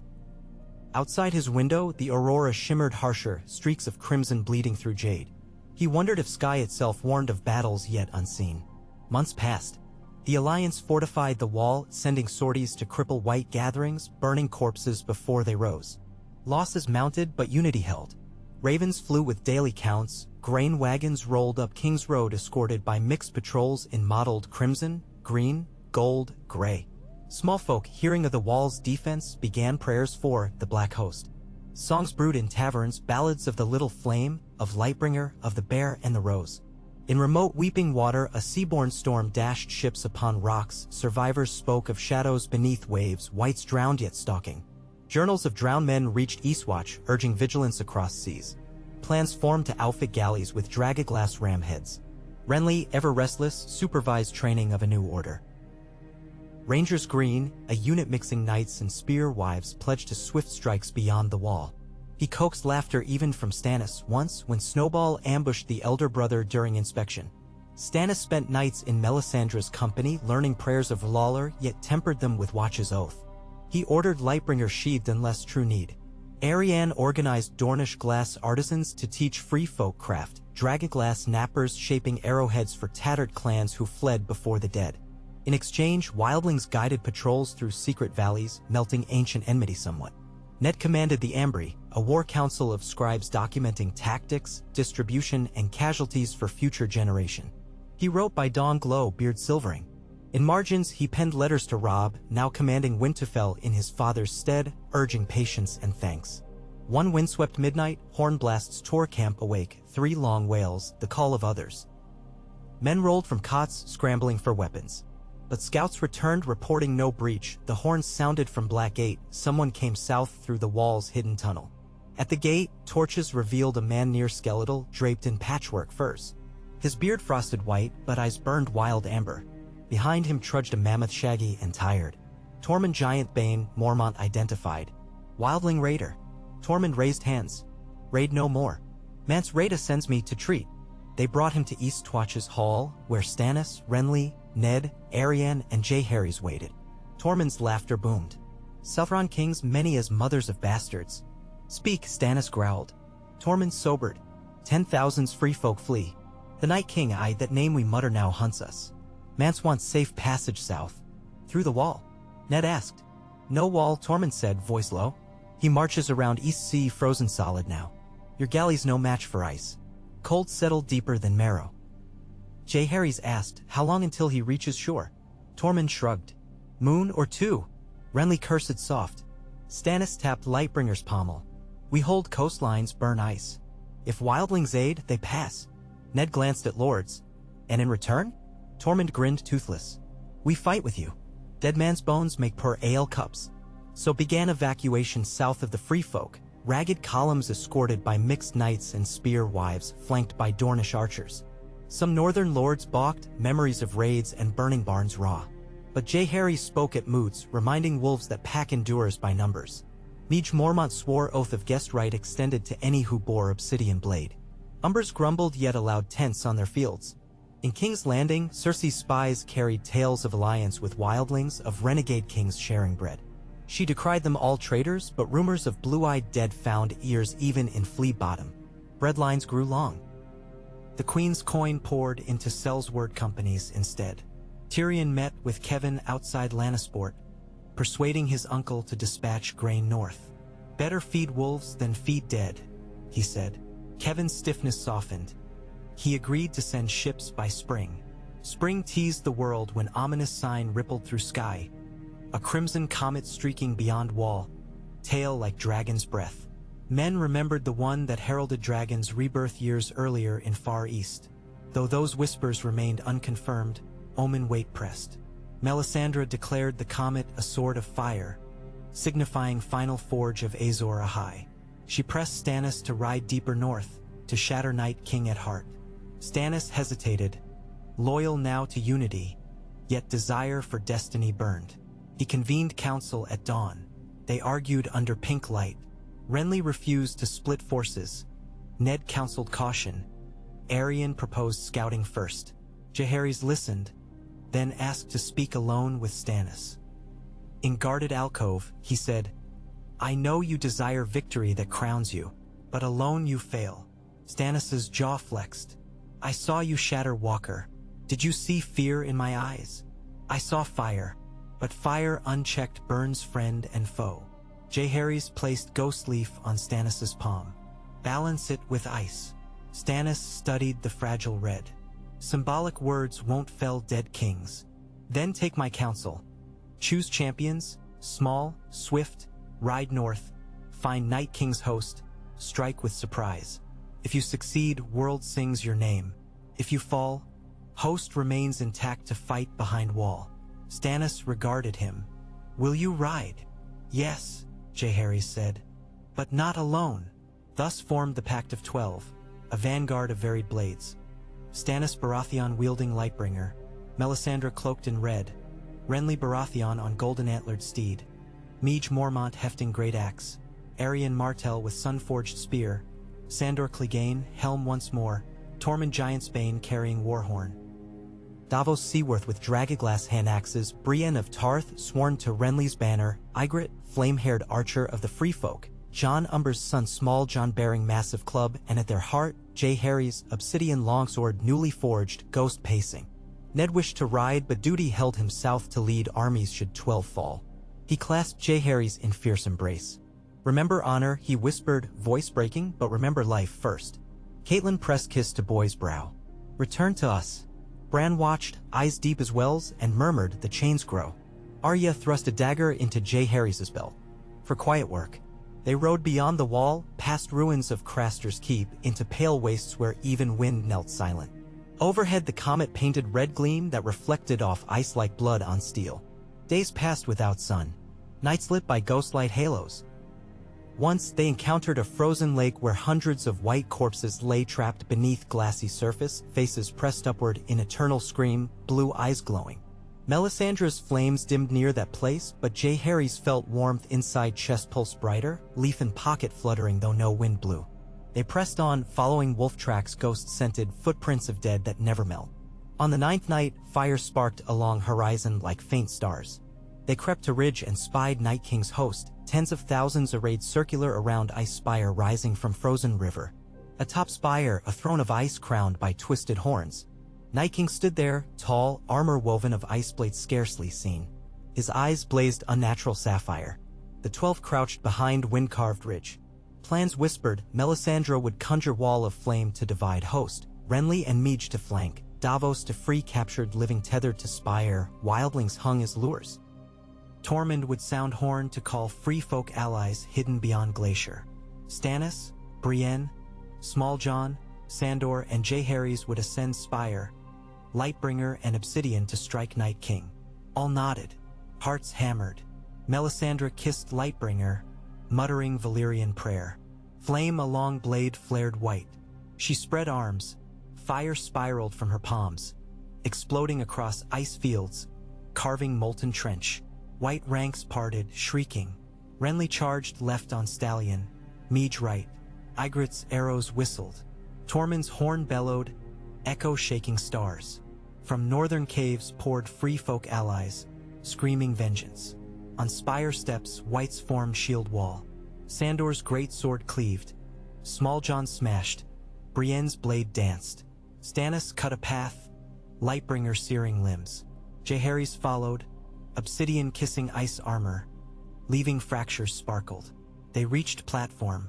Night King stepped down, frost swirling at every footfall. He drew sword of purest midnight ice. Stannis met it. Shockwave of heat and cold cracked spire. Renly's antlered helm climbed step, but White Giant swiped him aside. He struck pillar, breath wheezing. Jaehaerys dashed, faint low, blade aimed at Night King's flank. Ice sword parried, cold blast numbing fingers. Ghost leapt, locking jaws on Night King's thigh, but was thrown. Melisandre's voice rose below, flame spiraling column up spire. It licked Night King's cloak but extinguished with hiss. Stannis pressed, Lightbringer chipping icy sword, slivers fell like stars. Night King's free hand seized Stannis' throat, frost spreading along gorget. Jaehaerys grabbed discarded dragonglass dagger, hurled at wrist, shatter. Stannis fell back, coughing steam. Night King turned, eyes locked on Jaehaerys. A whisper in boy's mind, ancient hunger starved of life. Obsidian longsword felt small. Jaehaerys gripped ghost leaf inside cloak, heart steadying. He recalled old god's whisper, balance. He stepped forward, biting wind swirling. With left hand he drew Arya's dagger. Right hand held Obsidian sword. Two blades mirrored wolf and dragon. Night King swept sword. Jaehaerys crossed blades, catching strike. Cold burned. He pivoted, letting Arctic weight slide past, then slashed Obsidian across Night King's chest. Crack. Ice fractured but did not shatter. Night King backhanded him. Jaehaerys flew, landing near Renly. Pain flared ribs. Below, Davos freed captives. Horns of free folk sounded. Whites faltered. Stannis regained footing. Brienne rushed, shield raised. Small John roared, tackling 2 whites off ledge. Sandor circled, slashing at Night King's back. Ice sword severed 3 inches of Clegane's blade. Sparks flicked. Melisandre chanted stronger. Flames coiled around Spire, creeping upward. Night King pierced Sandor's shoulder. Hound roared, but blade froze wound instead of bleeding. Brienne rammed shield, pushing Night King toward Spire edge. Jaehaerys struggled to stand, vision swimming. He felt leaf pulse. Heat radiated from chest. He drew deep breath of freezing air and spoke old words not taught but remembered. Jorah Lantra Azantes. Fire and frost collided inside him, obsidian sword brightened crimson. He charged. Night King turned, raising sword. Renly lunged low, antlered helm smashing icy knee, fracture lines spidered. Stannis swung Lightbringer overhead. Jaehaerys thrust crimson-lit obsidian at Night King's heart in unison. 2 flaming blades met center.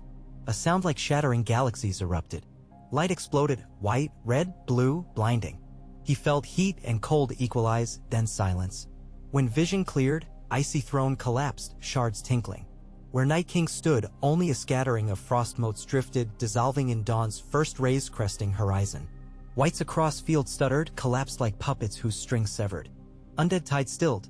Below, cheers erupted, echoing canyons. Davos raised arms, Tormund bellowed, free folk roared. Brienne knelt beside Sandor, applying dragaglass to wound to cauterize frost. Renly lay dazed but smiling. Meech hoisted fallen white skulls, tossing them over ledge. Stannis stared at Lightbringer, now dim but whole. He turned to Jaehaerys, eyes for once soft. He bowed head.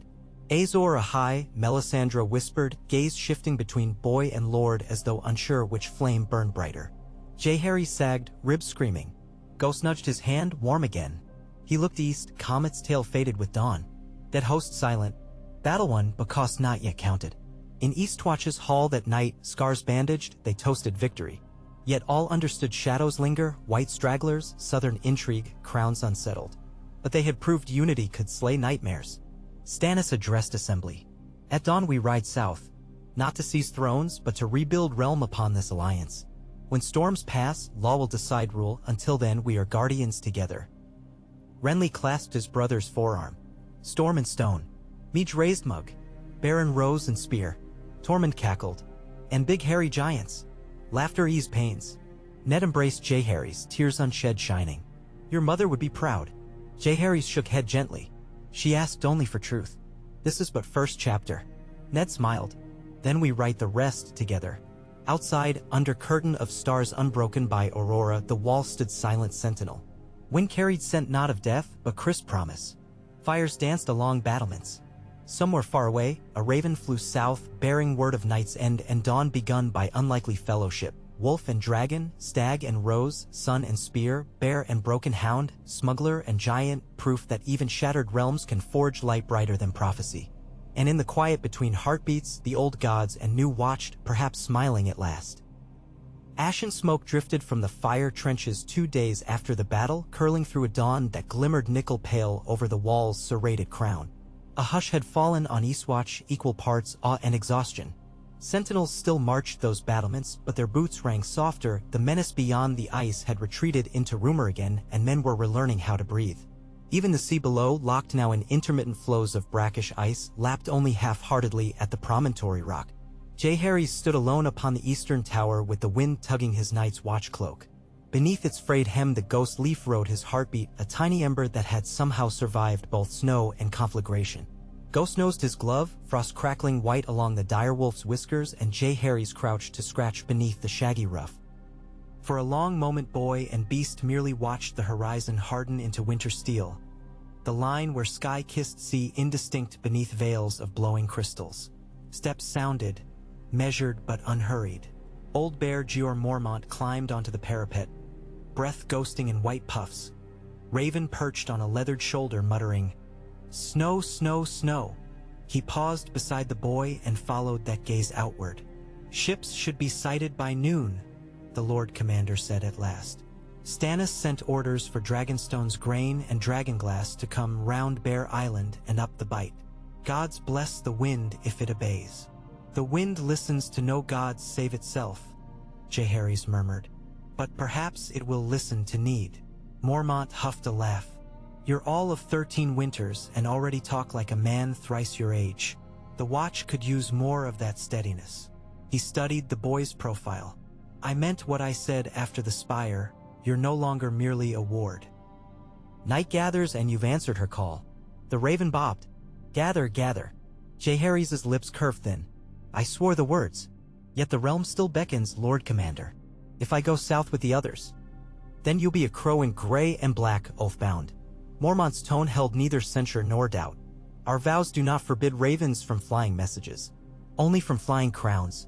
He clapped a gauntlet hand on Jaehaerys' shoulder, surprising warmth beneath cracked leather. Serve the watch wherever the realm needs. A horn sounded one blast from the gatehouse below, rider approaching, no.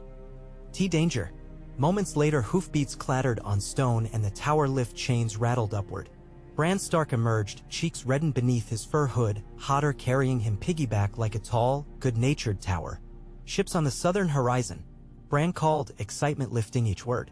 Big as castles, sails with fiery hearts. Askai galleons, Mormont guessed. Red priests keep their promises when fire's at stake. Jaehaerys glanced southward, though moons away from seeing those sails. The realm was a mosaic and every shard seemed shifting. His chest tightened with the weight of choices, remain sentinel, ride as envoy, or fold himself small so the world might forget Targaryen flame ever burned again. The breeze off the shivering sea shivered the very marrow of his thoughts. By moonrise that same night, corridors inside Eastwatch thrummed with renewed purpose. Barrels of dragonstone obsidian rattled into cellars. Sacks of fiery red garlic and distant saffron scented the mess halls. Loaves the size of shields were baked beside pots of northern barley stew thickened with Dornish olive oil. Men who had marched from Reach vineyards sampled the Watch's bitter peanut dark beer, and for the first time since the Spire battle, laughter rose unforced across the snow-packed yard. Around a driftwood table in the keep's drafty east wing, the pact of 12, less 2 laid up in the infirmary, met again. Renly leaned back upon a 3-legged stool patched with studs of hammered copper, smelling faintly of Tyrell rose salve applied to a bruised rib. Midge Mormont hunched on a bench cut from a dead whale's spine, wetting the edge of her great axe with rock salt. Davos Seaworth cradled a chipped clay mug between scarred fingers, the steam fogging his ash-gray beard. Across from him, Arianne Martell poured a palm measure of dark Dornish wine into the sputtering candle flame that separated them, watching the alcohol hiss and vanish. Stannis Baratheon stood near the window slit, one hand braced on damp stone as he glowered over the icy yard. Shadows tugged at the spare planes of his face, carving deeper trenches beneath eyes that had seen both triumph and void. Our host needs purpose, Stannis said without preamble. Massing 3 kingdoms beneath the wall serves only as invitation for starvation. Crops to the south will rot if left untended, and Cersei's cellsward swell. Renly rolled uninjured shoulder. If they ride south piecemeal, Cersei will meet them one by one. Best to return in strength, banners entwined. And leave the wall stripped? Meech snorted. Dead things may scatter now, but they remember paths back. Arianne swirled liquid in her silver cup, gold bangles clinking. Then divide our company evenly. Half remain garrison north, half escort envoys south. A second host assembles at Moat Cailin when harvest breaks. A staggered spear. Davos tapped thumb along rim of mug, gaze sliding to Jaehaerys. A spear still needs a point. Who carries the realm's plea to Queen Cersei? All eyes shifted. Jaehaerys sat at the table's end, black cloak drawn tight, the ranger's obsidian longsword sheathed across his knees. He returned their stares calmly, though the small muscles at his jaw knotted beneath skin. A Baratheon should, he answered, voice low. It is a family matter at heart. He inclined head to Stannis. Renly arched an elegant brow. Perhaps not the brother she despises most. Nor the brother who mocks decorum, Stannis snapped. Meech thunked haft upon whalebone. Send both. A mismatched pair may unsettle her. Better unsettle than please, Davos conceded. Yet a northern guide is needed, someone she trusts less as rival, more as moral ballast. Father is oath-bound here. Bran offered from where he sat beside Hodder, legs dangling like thaw-set saplings. But Ser Roderick could guide. Renly's grin crooked. Let the old knight show the city its better days. Jaehaerys kept silent, weighing. Tyrion's last raven from King's Landing had spoken of tense stalemate. Kevan Lannister inching toward compromise while Qyburn's whispered experiments stoked the Queen's darker counsel. If the Alliance marched too boldly, wildfire might greet them in the narrow streets, and kingship would be ashes. But if they marched too slowly, suspicion would fester until swords flew anyway. He rose. "I'll ride with them." Stannis turned. "Brother of the Watch you may be, but you carry Stark memories for Cersei. She will see dragon, not crow." "She must see both," Jaehaerys replied. "If she fears me more than the dead we conquered, then she learns nothing." A hush settled over the driftwood table. Renly's fingers drummed. Davos's breath clouded once then stilled. Even Meage's stone grit paused mid-stroke. Stannis broke silence. "Very well. We ride at dawn. Myself, Renly, Jaehaerys, Ser Roderick, 300 mixed guard. The rest remain under Lord Stark and Lord Commander Mormont. Davos commands the galleys sailing grain and glass. Arianne oversees free folk settlement to the gift until the New Year's thaw. Meage drills rangers." A single nod concluded debate. Sinews of a plan stretched taut. That last night Jaehaerys slept little. He found Arya at the forge, face smeared charcoal, filing the edge of a new three-pronged spear designed from dragonglass shards fused with Valyrian wire. Flames flared emerald as obsidian met white-hot steel. "You go south again," she said without greeting.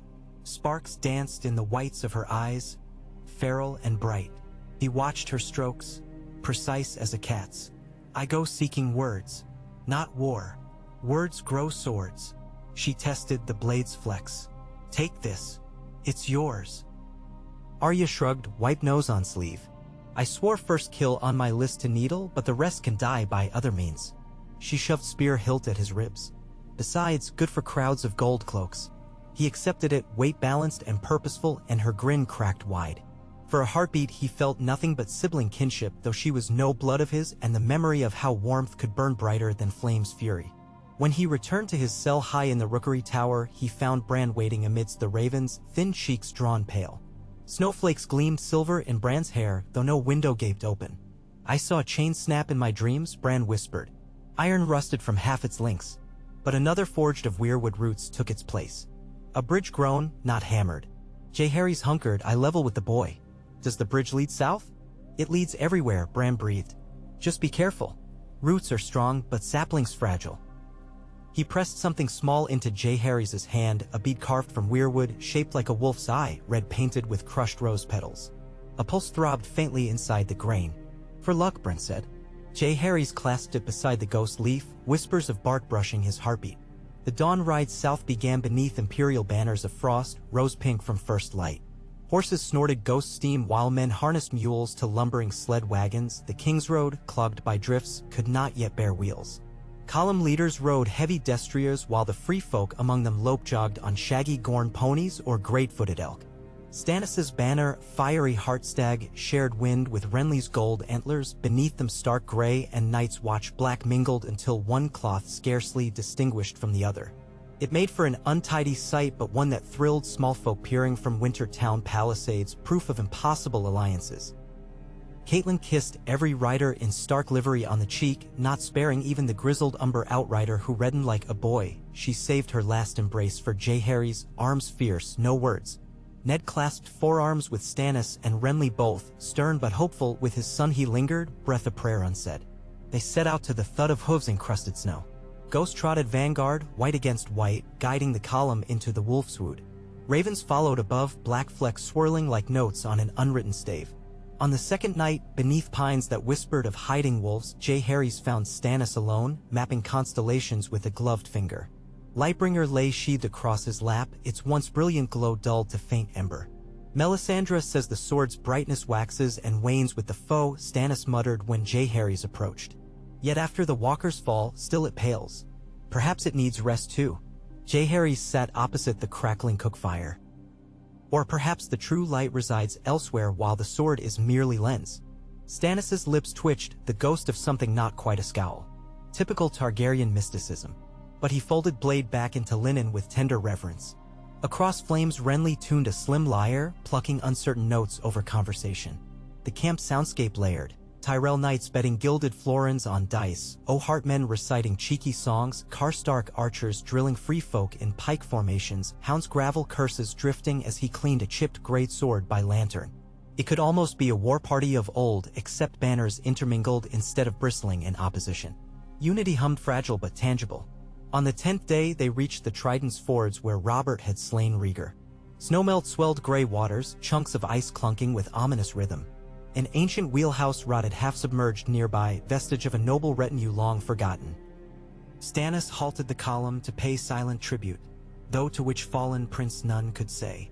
Renly dismounted, brushing frost from the river stones. Here our fates were written once. Time pens a different verse now. Verses change but songs remain, Jaehaerys murmured, casting a pebble that splashed then spun in the current. He pictured his father and mother, Rhaegar's valor, Lyanna's resolve, entwined in watery reflection. Might their ghosts approve this path or warn of repeating tragedies? The ripple swallowed answer. Ice later thinned into muddy banks peppered by early crocus buds.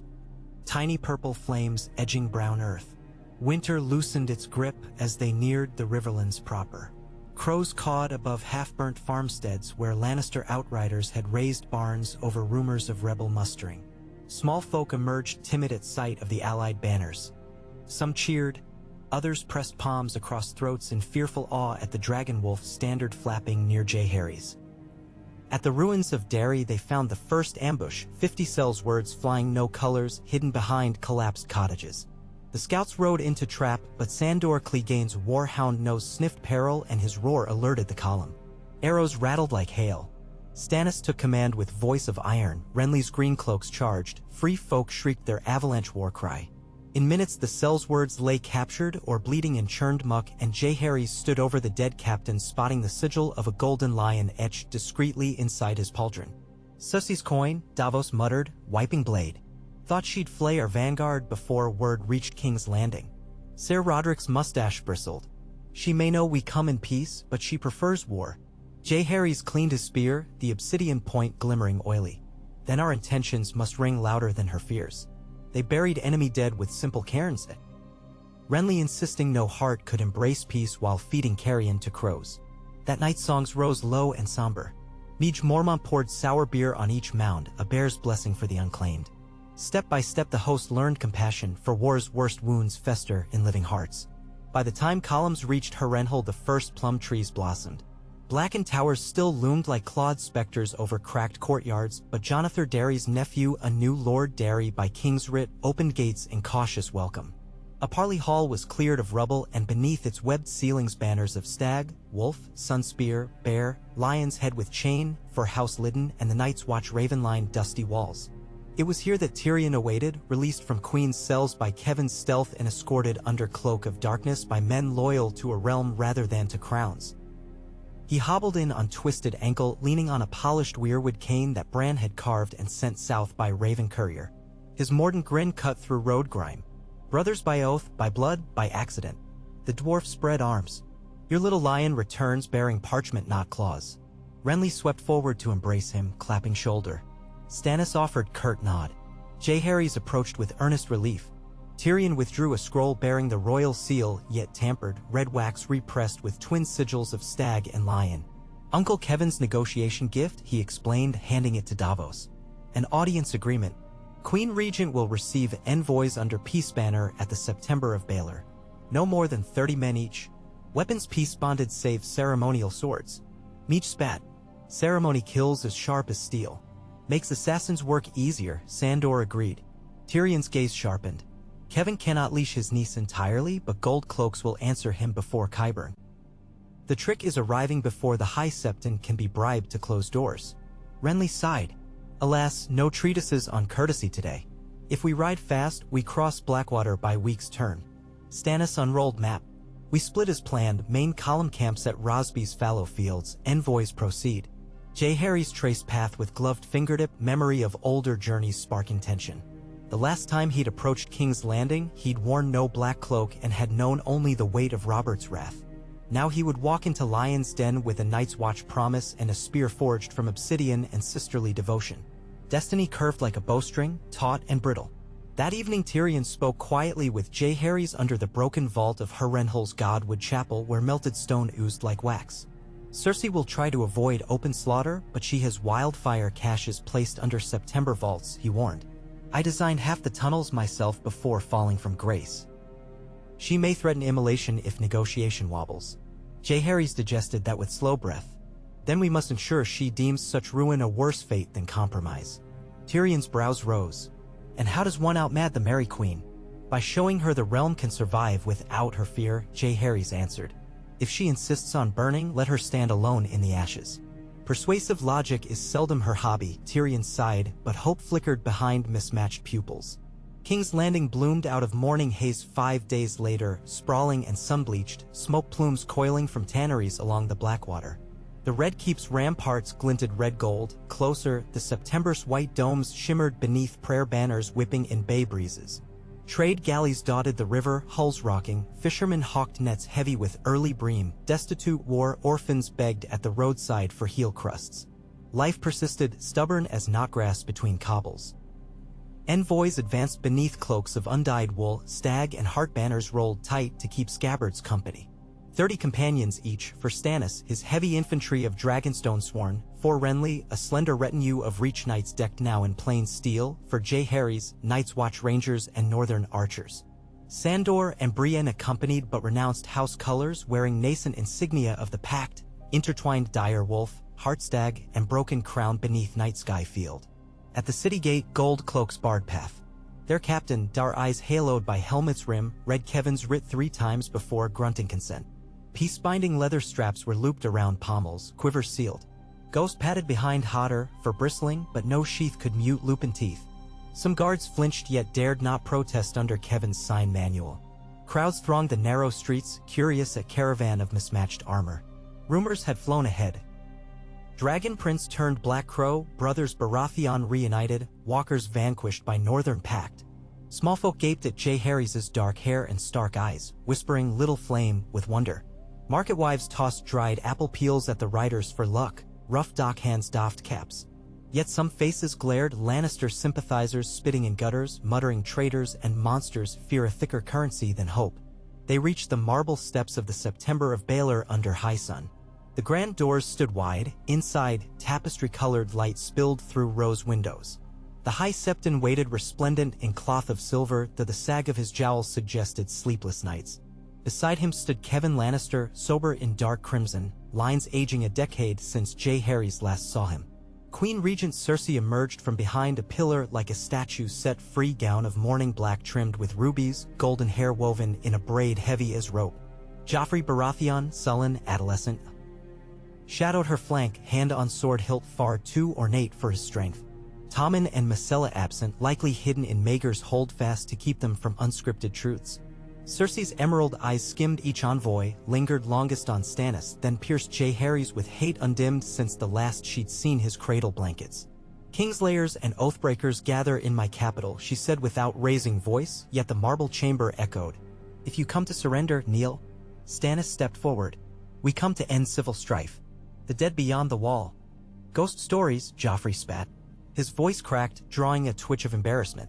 The realm is safe under my crown. Renly's brows arched, but he offered honeyed tone. Nephew, our forces north, south, and more have seen the terror.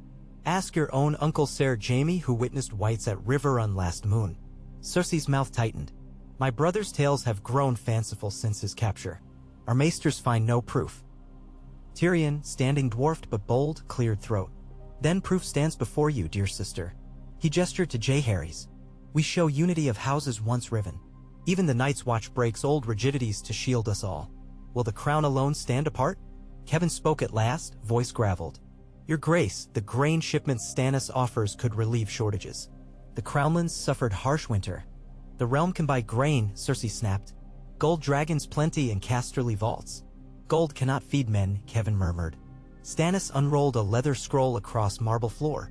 Terms: the crown lifts bounty on House Stark and allies, grants Night's Watch levy rights south of the Gift, releases all political prisoners held without trial, and dispatches 1,000 city levies to Wall for 1 year. In exchange, allied banners return to their holds for harvest and pledge to defend the capital against foreign or undead threat until midsummer next. Renly added, succession debate deferred to Great Council convened at Oldtown next year, chair presided by maesters and high septon. Joffrey glared. I am king now. By some accounts, Kevin muttered. Cersei's gaze flickered wildfire. You speak treason, brother. Jaehaerys stepped toward the dais. Ghost paced precisely at his boot. Light filtering through rose windows caught dust motes, turning them into drifting embers around his silhouette. He bowed, neither low nor insultingly shallow. Your grace, a realm divided will perish. We who come from the wall carried news of a foe defeated only because men forgot banners and fought as one. North of the wall lies proof, ice whites whose eyes burn blue. Bring your maesters, your pyromancers, your skeptics. Let them witness. If they deem us liars, cut our throats then.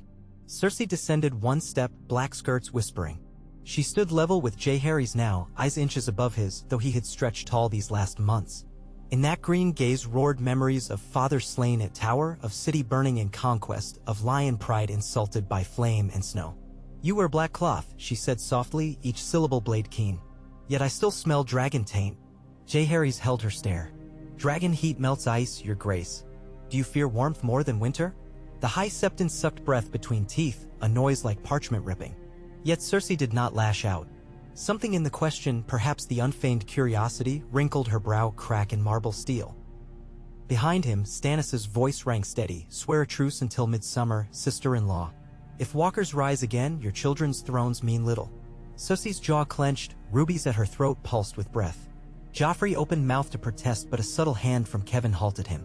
My council will review your terms, the queen said at last, each word dragged across jagged glass. Remain in the city under guest right until decision. Tension exhaled from marble columns. The envoys bowed. Peace held barely. That night storm clouds crouched low over King's Landing.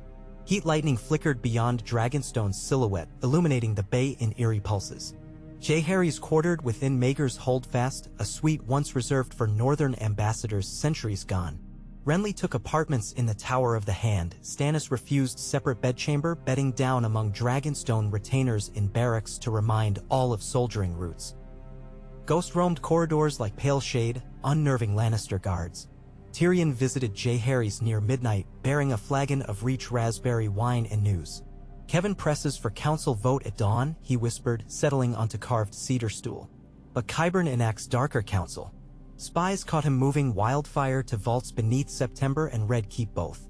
He claims to strengthen defenses, but he swirled wine. A single spark. Jaehaerys leaned against casement where night wind surged. If Cersei fears Great Council stripping her of power, she may brand realm in pyre as Mad King once sought. Precisely. Tyrion's eyes gleamed shadowy. Your presence rattled her well. Offer her new fear, new hope, something unforeseen. What hope can a Targaryen bastard give a lioness cornered? Perhaps a mirror. Tyrion poured 2 cups. She covets prophecy, a queen younger and fairer casts her down. Proof prophecy need not end in ruin. Offer partnership. Her children safe as ward guests at Winterfell while council rules. She retains life, they retain honor, and realm breathes. Would she trust wolves to guard her cubs? Safer than dragons breathing down her neck here. The dwarf toasted air. Besides, Lady Catelyn's name travels south as a mother of unbroken word. Jaehaerys sipped, thinking of Lady Stark's warm arms. We risk hostage bartering. We risk wildfire apocalypse otherwise. Tyrion drained cup. Convince her with empathy, strange coin in King's Landing, but rare coins by much. Dusk to dawn passed. At first light horns called envoys to throne room of the Red Keep, not the September unsure. They gathered under high-arched windows where Targaryen dragons still curled along pillars in fading paint. Iron throne loomed, blades catching dawn like fangs. Cersei awaited, seated on obsidian bench before dais. Kevin to her left, Qyburn to her right clutching sealed files. Joffrey perched on the throne's step, boots swinging, scowl faint. Envoys lined, silent. Cersei's gaze swept them, cool as autumn hail. When her voice came it bore pebbled strain. My council accepts truce terms conditionally. Wildling migration shall halt at the neck, northern lords provide hostages to guarantee their behavior. Winterfell lodges Princes Tommen and Myrcella for the same season as signs of goodwill.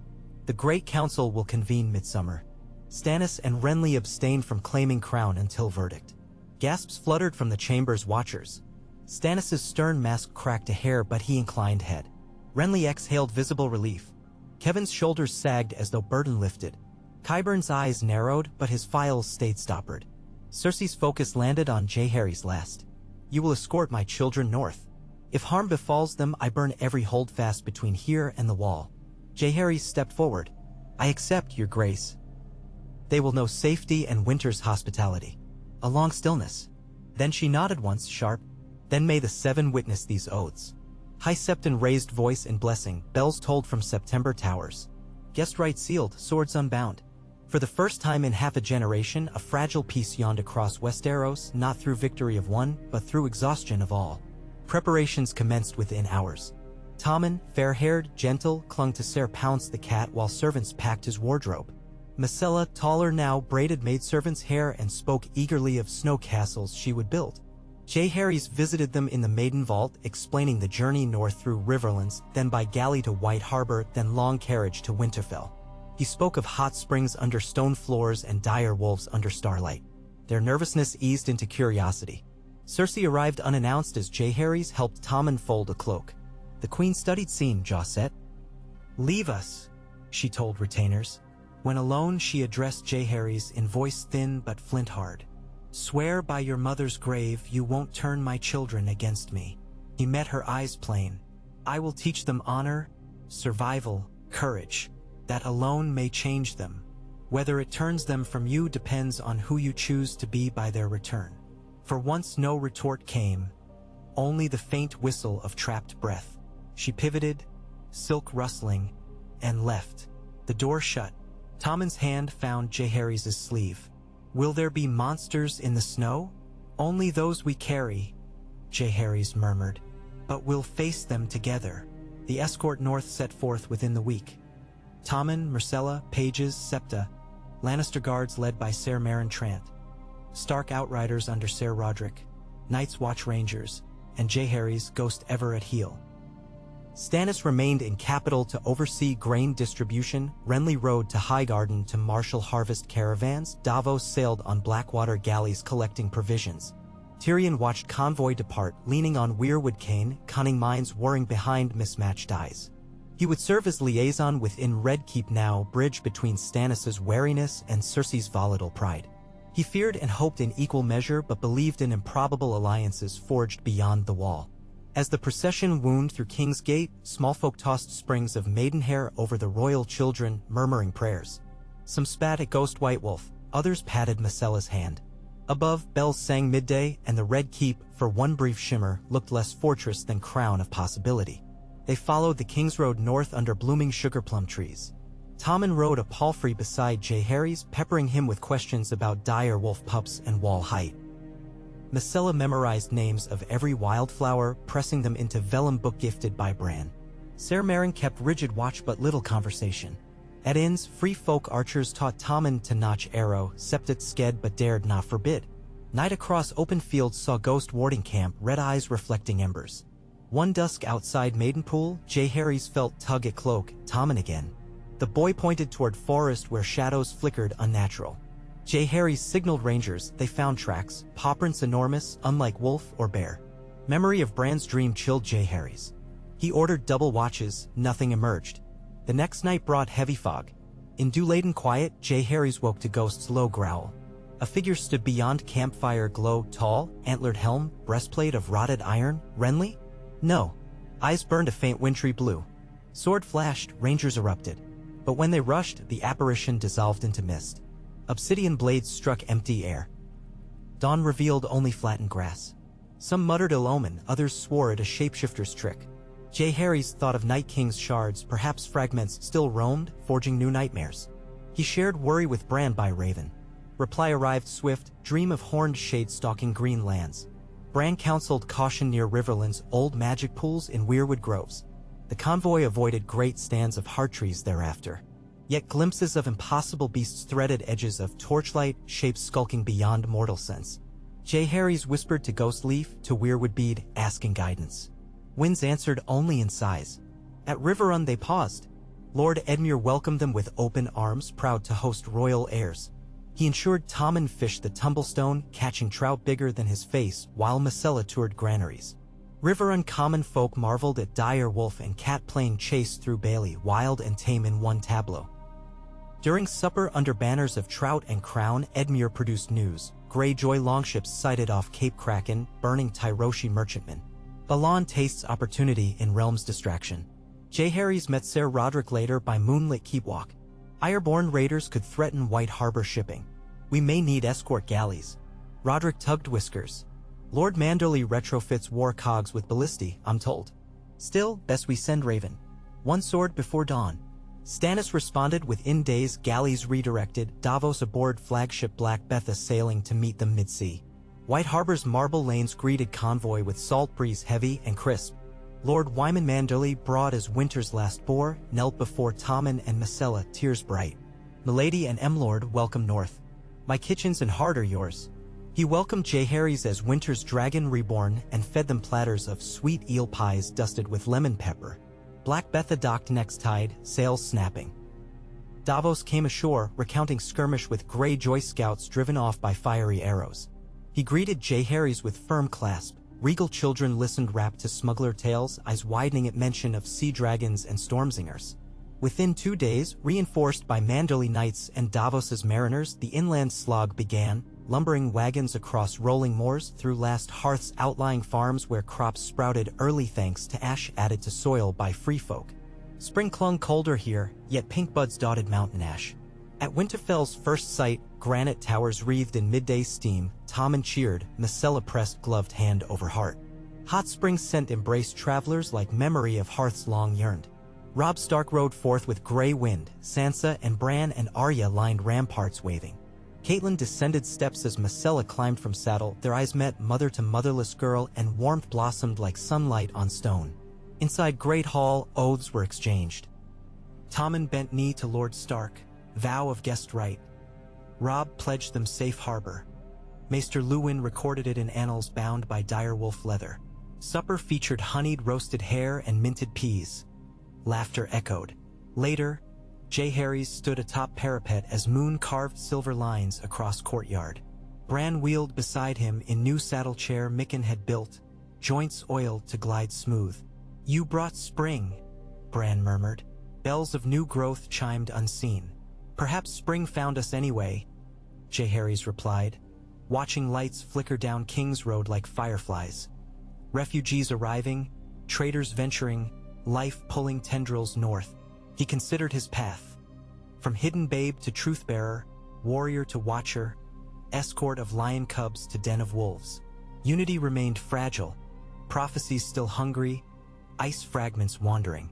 But each choice forged link to a chain grown of root and sky, bridging kingdoms. Ghost leaned into his leg. The wolf gazed at stars, nose twitching.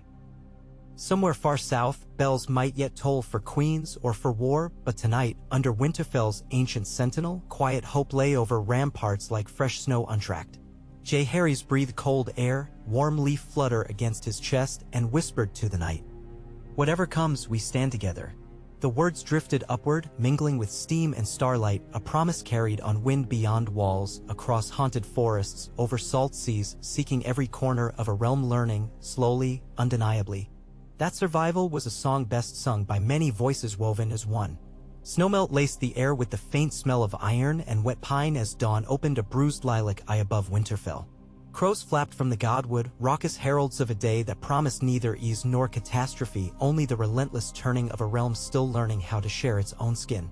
Jaehaerys woke before the first bell. He slipped from his narrow pallet in the former maester's turret, shrugged into black wool, and padded barefoot to the arrow slit. In the courtyard below, grooms already bustled, lanterns bobbing like fireflies around the royal children's new palfreys. Tommen squealed when a stable boy produced a half-grown dire wolf pup, one of Grey Wind's latest litter, for the morning's romp. The pup, all oversized paws and clumsy hunger, bowled the boy into straw. Tommen collapsed beside him in laughter. Myrcella supervised with hands on hips, stern as any septa, until the pup licked her cheek and earned a delighted yelp. The sight unknotted a thread inside Jaehaerys' chest. For weeks he had measured his breaths beside these two cubs of a lioness, afraid every beat might herald an arrow loosed in vengeance or a poisoned cup meant for greater game. Yet North's cold hospitality had slipped under their skins. Myrcella now quoted Old Nan's snow song better than Western ballads. Tommen insisted his cat Ser Pounce would become a knight of the watch when grown. Even Ser Marentrant, dour sentinel of King's Guard, had begun taking mulled ale with black brothers in the armory, muttering that snow kept a blade sharper than any king's coin ever did. But winter's silence carried other omens. Riders out of Deepwood Motte reported villages along the stony shore emptied overnight, fires still crackling, goat stew half-eaten, doors swinging jealous in wind.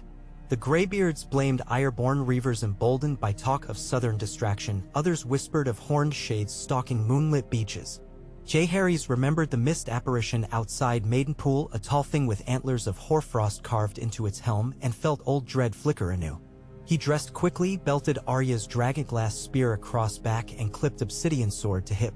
Ghost thumped tail beside the door, amber eyes waiting. Bran's carved weirwood bead hung at his throat, warmth lingering where wood touched skin. In the great hall, stone columns were strung with garlands of pine and paper lanterns for the spring feast 3 days hence. But the early council met beneath banners still furled in frost. Robb presided, Maester scrolls splayed like wings before him. Lady Catelyn sat at his right, red hair lit by hearthlight. On Robb's left lounged Lord Wyman Manderly, cheeks ruddy from pre-dawn ale. Ser Roderick, Davos Seaworth, Meege Mormont, and Arian Martell filled the benches around a map chalked onto oiled hide. The north, the neck, and the ragged western shoreline breathing salt and uncertainty. Tommen and Myrcella perched beside Bran, quills ready. Sansa guided their script practice by showing how each lord's name curled in proper heraldic script. The Queen's children would learn governance at Winterfell as Stark scions once learned chivalry at King Robert's court. An ironic symmetry not lost on anyone present. Robb looked up as Jaehaerys entered. "We were discussing the stony shore vanishings," he said by way of greeting. Davos tapped finger on map's coast. "My scouts found no longship splinters, no footprints save goat hooves. Houses left unlocked, beds warm." His good hand rubbed silvered beard. "Raids don't leave stew on the boil." Arianne twirled braid between olive fingers. "Our glass dancers saw similar emptiness south of the Shadow Tower last year. Dead walked there. Meege's great axe thunked floor. Then we ride west and cut shadows down." "Cut what?" Bran's voice carried eerie calm. "Shadows slip between blades." Silence pooled. Catelyn's steady voice broke it. "If we divide our strength, we repeat old errors. Better to watch than rush." Jaehaerys cleared throat. "Send watchers first, rangers of both watch and free folk. If it is Ironborn, they raid again once fog thickens. If shades, they will flee sunlight. And if neither?" Robb asked. "Then something new walks," Bran answered for him. By midday, a party of 20 rangers, 10 wildling trackers, and 3 direwolf pups set out for the western wilds. Jaehaerys led, with Ghost padding silent. At his side trotted Asha Greyjoy, released from Stark dungeon on parole after swearing to oppose her father's reaving madness. She held the look of a woman reborn by coercion, ragged yet set on steering Ironborn fate from ruin. Behind them rode Mira Reed, spear balanced with frog hunter ease, and Ser Marentrant on a shaggy northern roan, irony dripping like sleet from his lion helm. Only Bran knew why he asked the young maester to tie tanned deer hide around Ghost's paws. "So he leaves no prince," Bran said cryptically. Jaehaerys trusted the boy's second sight, even when it spoke riddles. They followed wolf trails westward, across Silverfast, through Ringfort remains where Old Nan once claimed giants knelt to weirwood kings.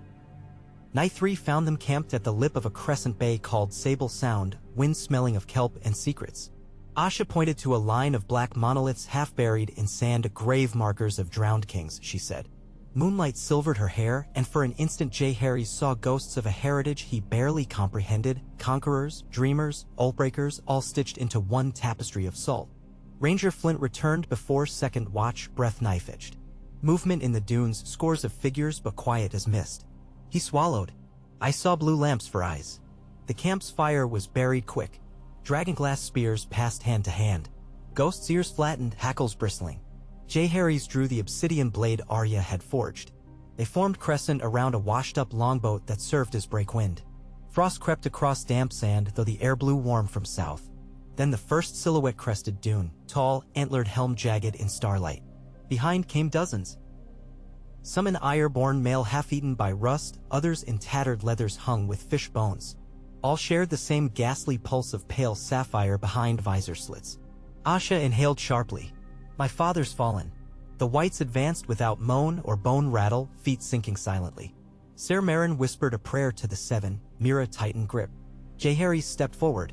Hold, he called, voice surprising even him in its resonance. Ghost matched stride. The antler-helmed leader halted, its blue gaze studied him across spitting camp embers. Wind sighed. He raised obsidian blade. We ended your king, he said. Uncertain if the creature understood. Melt back into night. No reply, but a hush rippled the undead ranks, like soldiers awaiting orders.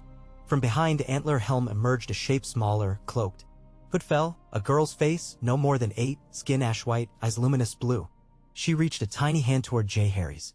In that instant Bran's earlier words thundered, saplings fragile. Reeling, he realized the Night King's splintered power sought new anchor in innocence unswayed by fire or blood. He stepped closer, every nerve screamed. Wildlings muttered behind him. Asha lifted axe. He glanced back, shook head. Kneeling, he sheathed sword, removed weirwood bead from neck. Its warmth pulsed bright. He offered it to the girl. Her eyes widened.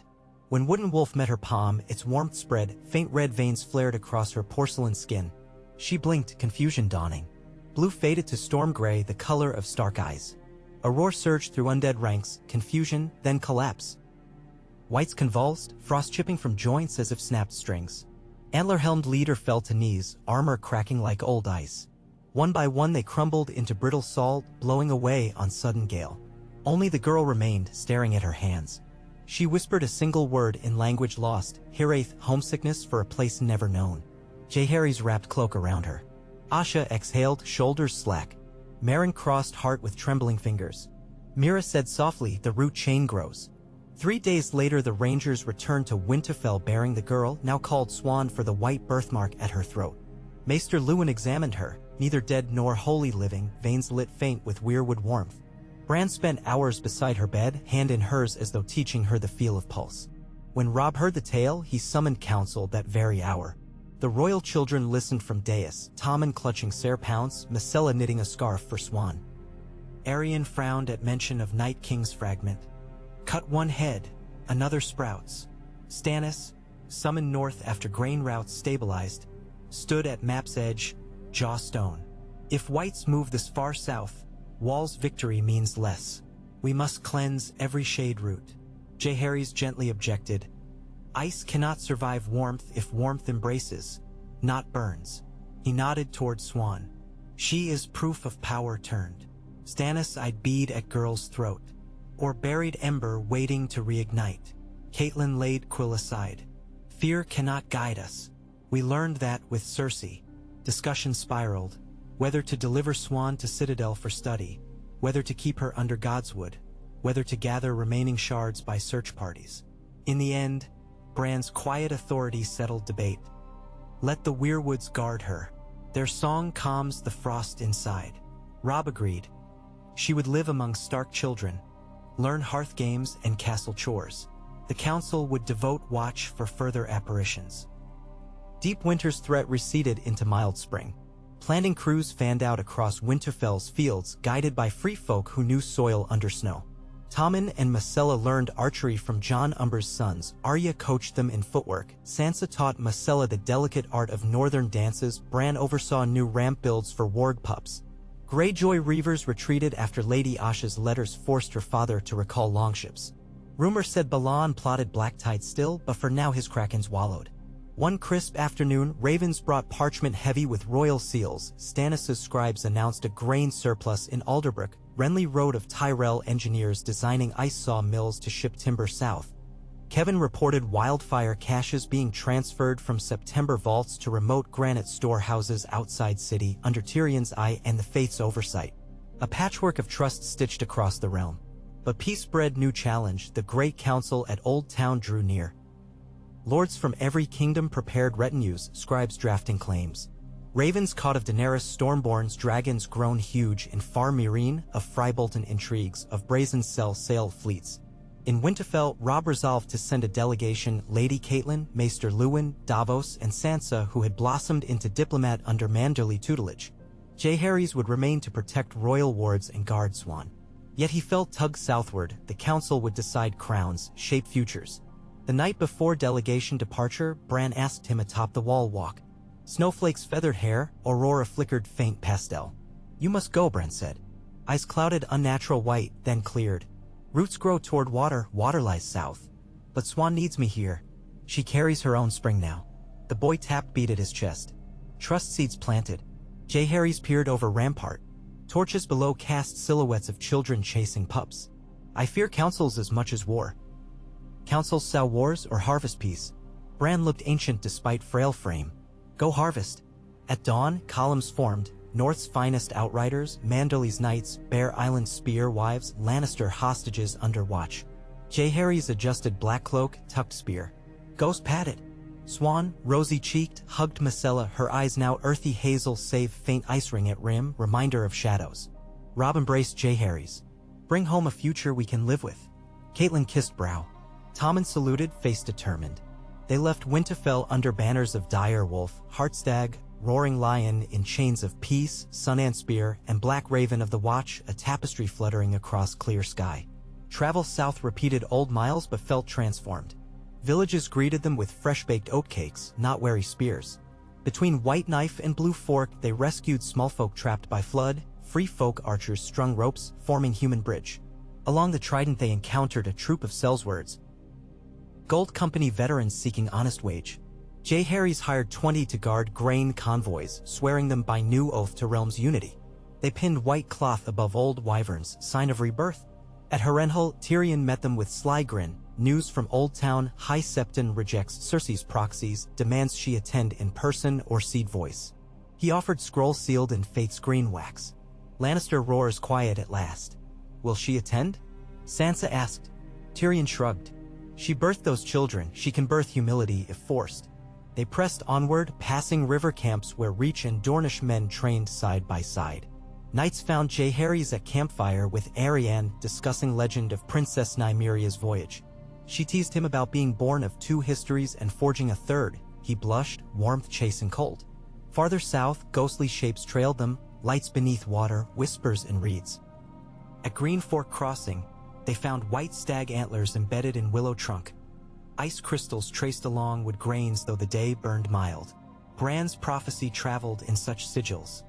Shade roots extended beyond the sea. Jaehaerys wondered if fragments of ice power sought other forms still. They reached Oldtown 2 days before midsummer.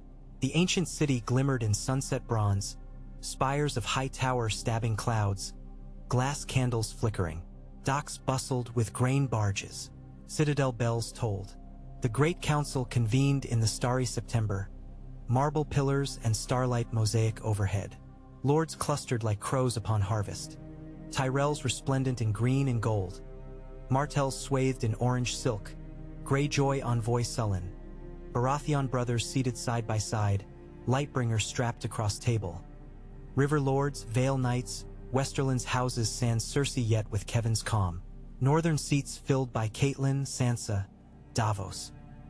Jaehaerys in Night's Watch Black claimed no throne but stood sentinel behind Stark's seat. High Septon opened with prayer, then enumerated claims. First Stannis, lawful heir by birth, then Renly, favored by Lord's love, then Joffrey, legitimacy contested, then Tommen and Myrcella, hostages, then Daenerys Stormborn by right of conquest, scattering others, Blackfire pretenders. Bastards of Baratheon line, far-flung sail princes. Debate roared. Stannis argued law, Renly retorted affection, Tyrell Deus sang of grain, Martells evoked vengeance for Elia. Kevin proposed regency council, Tyrion proposed elective monarchy, Catelyn spoke of dead men's eyes beyond wall. Davos told story of spire battle. Sansa offered vision, a round table of houses where each seat equal. Murmurs sparked. 3 days of wrangling ended in fatigue. High Septon called fast, lords retreated to scented hostels. Jaehaerys wandered docks for salt air. There he found Asha Greyjoy parleying with Samwell Tarly about Citadel maps to Euron's rumored dragon siege weapons. Stories collided like currents. At dawn of 4th day, horns blared, fleet sighted off whispering sound. Not Euron's. Dragons. Above masts circled great beasts, bronze, green, and obsidian, silhouettes of flame and thunder. Panic rippled, some lords fled to ships, others knelt in awe. From Hightower's azure court landed 3, Drogon's black wings split air, Regal's green shimmer, Viserion's cream gloss. Atop Drogon sat Daenerys stormborn, white braids shimmering, eyes fierce. Council reconvened forcibly. Daenerys strode aisle, unsmiling. I come not to conquer, but to witness if realm deserves saving. She turned to Jaehaerys. Their eyes, amethyst and gray, met. In them flickered shared embers of Valyria and winter. High Septon invoked gods. Daenerys declared her terms, an end to child kings, to cruelty, to slavery of any stripe. She spoke of walkers' threat crossing seas, of dragons' flame ready to shield all, not scorch. Lords argued. Dragon dread overshadowed law. Stannis' rigidity cracked, Renly's charm dulled, Tyrell's negotiated. After night-long conclave beneath candles and dragons perched on September roof, a court emerged. A triumvirate regency until the realm healed would govern, Stannis Baratheon, law, Daenerys Targaryen, compassion, and a neutral warden from the north, Jaehaerys of House Stark and Targaryen, sworn brother of the Watch, balance. Great Council would reconvene after 7 years for elective monarch chosen by lords and commons. Gasps. Jaehaerys startled. Stannis' brows drew, Daenerys studied him. High Septon lifted arms. By storm, by fire, by ice, threefold cord. Debate rekindled but found little resistance, each faction saw a piece of hope. Kevan accepted, Tyrion beamed at improbable math, Arianne whispered, bridge of light indeed. Jaehaerys faced assembly. I accepted Blackcloak. Claimed no crown. Yet if realm asks me to weigh fairness, I will serve, but only if free to return north whenever wall summons. Council agreed. Stannis nodded stiff. Daenerys inclined head, respect shining. Thus signed on parchments of weirwood pulp. The concord of Oldtown. Seals pressed. Dire wolf, crowned stag, 3-headed dragon, 7-pointed star. Dragons roared overhead, not of conquest but of oath. After ceremony, Jaehaerys walked the shadow market among sailors cheering alliance. He found Daenerys watching harbor from battlement. Moon silvered her hair. Drogon coiled below like volcano dormant. She spoke first.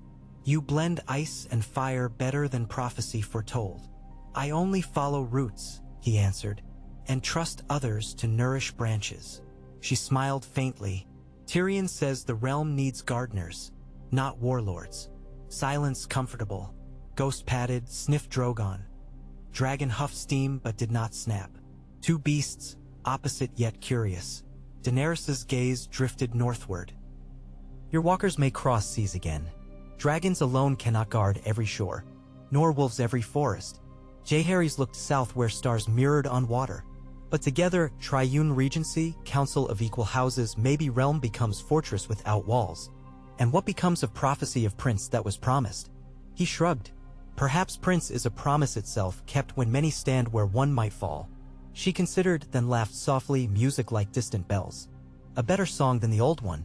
In the weeks that followed, triumvirate established seats, Stannis in King's Landing overseeing law, Daenerys in Dragonstone commanding skies and sea, Jaehaerys between Winterfell and Oldtown, shuttling by Raven, bridging north and south.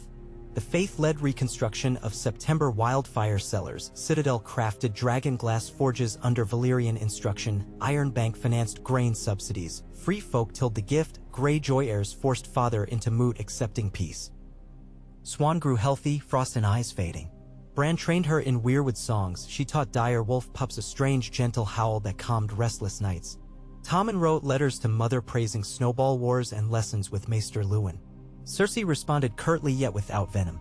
On Midsummer's Eve a comet, pale gold, sketched sky, twin to red sword months earlier. Melisandre proclaimed it, Harp of Dawn. Old Nan saw it and cackled that a new age always needed music. Jaehaerys, watching from wall's top alongside Samwell and Ed Tollett, felt the chain of root light connecting kingdoms vibrate like harp strings. Somewhere deep, ice stirred, somewhere high, dragons glided, yet between them stretched tapestry of people daring to breathe same air. He whispered vow to silent stars, so long as one link remains, winter's dark shall never own the night. Below, torches of watch and wildlings burned side by side. Above, the comet sang, and the realm, for the first time in living memory, listened. Wind, wet with brine and the promise of far storms, rattled through the gilded louvers atop high towers 53rd level, where ravens and candle smoke tangled like wary lovers. Up here, just below the beacon whose fires guided every sailor in Westeros, Jaehaerys stood staring out across a maze of red tile roofs and ivory domes toward the Reach's endless quilt of green. Behind him, the meeting chamber's oaken doors thumped closed, sealing in the last echo of triumvirate session, Stannis' clipped demands for levy totals, Daenerys' calm insistence on fair tariffs for Dornish oranges, Kevan Lannister's weary concurrence. Those voices had followed him for months, weaving nets of decree and compromise, but in these high galleries only gulls scolded. He exhaled, slow, counting invisible threads: law, compassion, balance. Each obligation had its own weight, and none could be dropped without some unseen mirror cracking. When the rush of wind fell still, he almost expected the wall's haunted solitude to answer, or Winterfell's smell of hot springs and pine, or the low thrumming purr of Drogon's wings cutting dusk. Only silence returned, deep as the caverns beneath Oldtown where the Citadel's glass candles burned. Footsteps approached, light, measured. Daenerys stopped a pace behind, cloak snapping azure around silver-braided hair. She smelled of saddle leather and the faint medicinal tang of wildfire gone cold. "You left before the votes?" she said, not accusing, simply observing. "I know the outcome," he answered. "The harbor tithe will pass with one coin shaved for Tyrell coffers, one for Dornish reconstruction, one for the wall. Stannis will frown, you'll sigh, Tyrion will fetch ink. Balance maintained." She stepped beside him at the balustrade. Below, barge lanterns danced on the honey wine like fireflies on obsidian. "Balance is never still," she murmured. "It shifts even while we breathe. The Reach grape taxes, for instance." "Already pivoting," he finished. "Hightower envoys want lower rates, arguing dragons scorch grape vapors in the air." Her laugh was quiet, surprised. "You sound more maester than warrior of late." He rubbed fingertips over Bran's weirwood bead. "Maesters can heal if they remember to unroll bandages slowly." A flare of bronze caught his eye. Drogon spiraled above the rookery, colossal wings folding to perch atop the beacon's ring. White gulls scattered, shrieking. Wind from those wings whipped Daenerys' braids across her face. She smoothed them absently, gaze following her dragon with fond exasperation. "The city fears him," she said. "Even as they cheer the council's decrees, they hide under eaves when he hunts." "Fear turns to respect when tempered," Jaehaerys said. "And respect becomes alliance. You speak in Maester Vyman's proverbs." She poked his shoulder, sudden teasing. "Careful. Oldtown might keep you as Archmaester and carve little key sigils into your ribs. Only if I fail to fly home. Winterfell misses you? I miss them."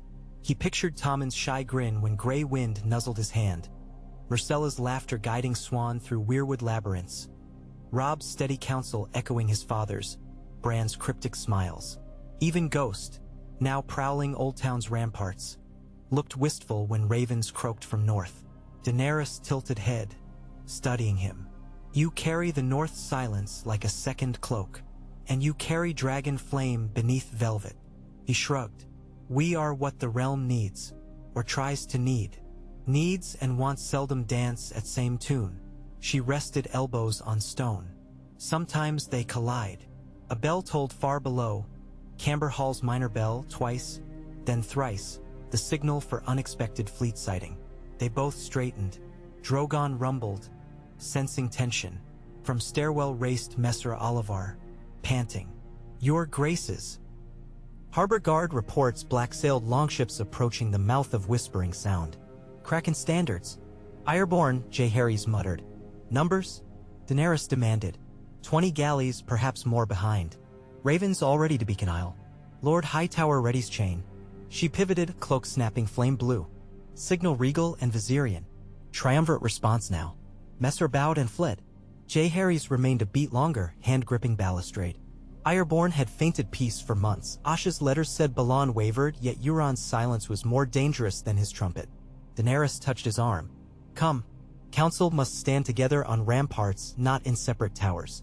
They descended spiral stairs 2 at a time, dragons overhead loosing throaty war notes.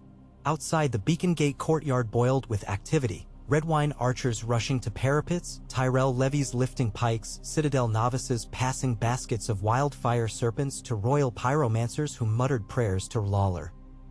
Stannis already barked formation orders, graying beard bristling. Renly none, for he rode south on grain circuits, leaving his banner company under Ser Loras. A page thrust parchment into Jaehaerys' hand. Asha's latest raven, ink still damp. Father bids king's moot. Euron gathers dragonet nets. Sea is not quiet. Too late for council. Battle hissed across the horizon. Crack crack of ballista cranes, chain clanking closed the harbor's mouth, linking Hightower's jetty to Oldtown's southern breakwater. The black-scaled longships veered, unfurling new sails dyed glistening red like blood on oil. At each prow reared figureheads, not krakens but twisted dragon skulls carved of driftwood, mouths stuffed with myrish wildfire pots giving off sickly emerald smoke. Stannis cursed. Euron Greyjoy built himself toys. Daenerys kicked aside skirt hem, marching to command dais. Drogon with me. Regal in flank. Viserion guard chain. Jaehaerys swung spear to shoulder. I'll hold bluff with archers. Stannis seized his sleeve. Your place is command. Balance, remember? Dragons to fire, wolves to watch. He pulled away, whistling. Ghost emerged from gatehouse, followed by Swan, Sansa's scarf wrapped small around her pale throat. Juan's eyes glowed faint amber now, no blue. I stand, she said softly. No more ice. He knelt. Stay behind lines. If storm glass falls, guard healers. She nodded gravely, clutching a small pine twig staff Bran had carved. Up on Westwind Bluff the wind knifed salt into lungs.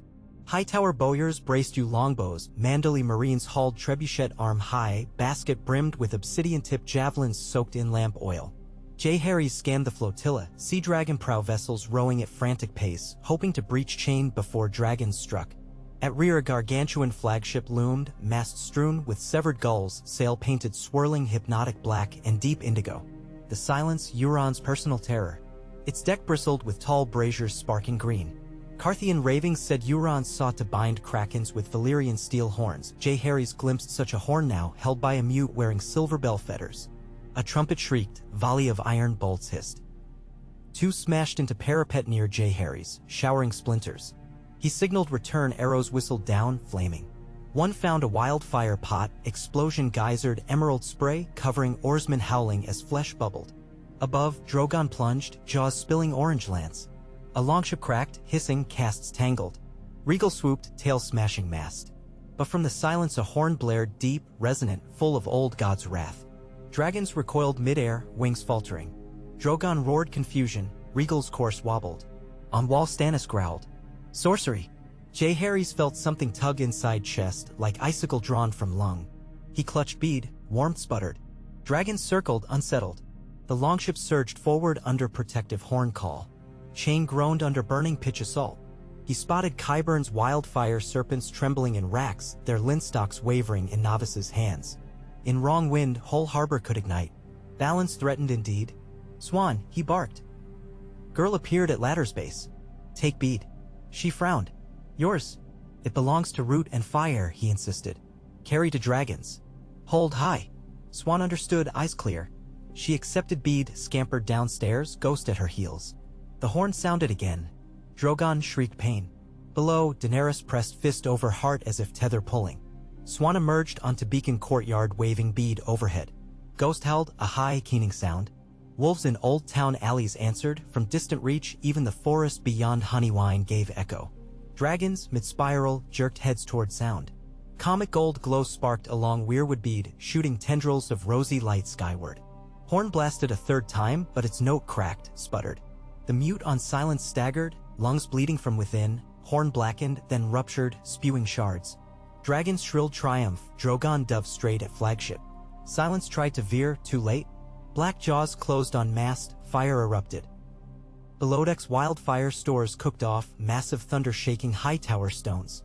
Shockwave toppled lesser galleys, harbor chain held, hemming wrecks within flames. Euron Greyjoy appeared on burning quarterdeck, clad in Valyrian-laced armor, one eye smiling, the other patch gone. He laughed, arms wide, as dragonfire consumed rigging. Then a trebuchet stone, quarried from fossilized coral, launched by Manderley sailors, struck Silence's stern. Ship split like overripe melon, sunk in inferno green. Last Jaehaerys saw of Euron was silhouette dancing amid embers until waves swallowed both. Dragons wheeled, culling survivors who still fought. Within hour the sea stank of charred pitch and eel. Citadel's bells rang victory, but sorrow too, scores of archers slain, piers scorched. Night sealed battle scars with veils of smoke. On rampart, Jaehaerys slumped against parapet, spear sticky with tar. Swan crept into crook of his arm. She returned bead, warmth steady. Stannis approached, face soot-streaked. You put child in Storm's eye. She was the calm, Jaehaerys replied, too weary to defend further.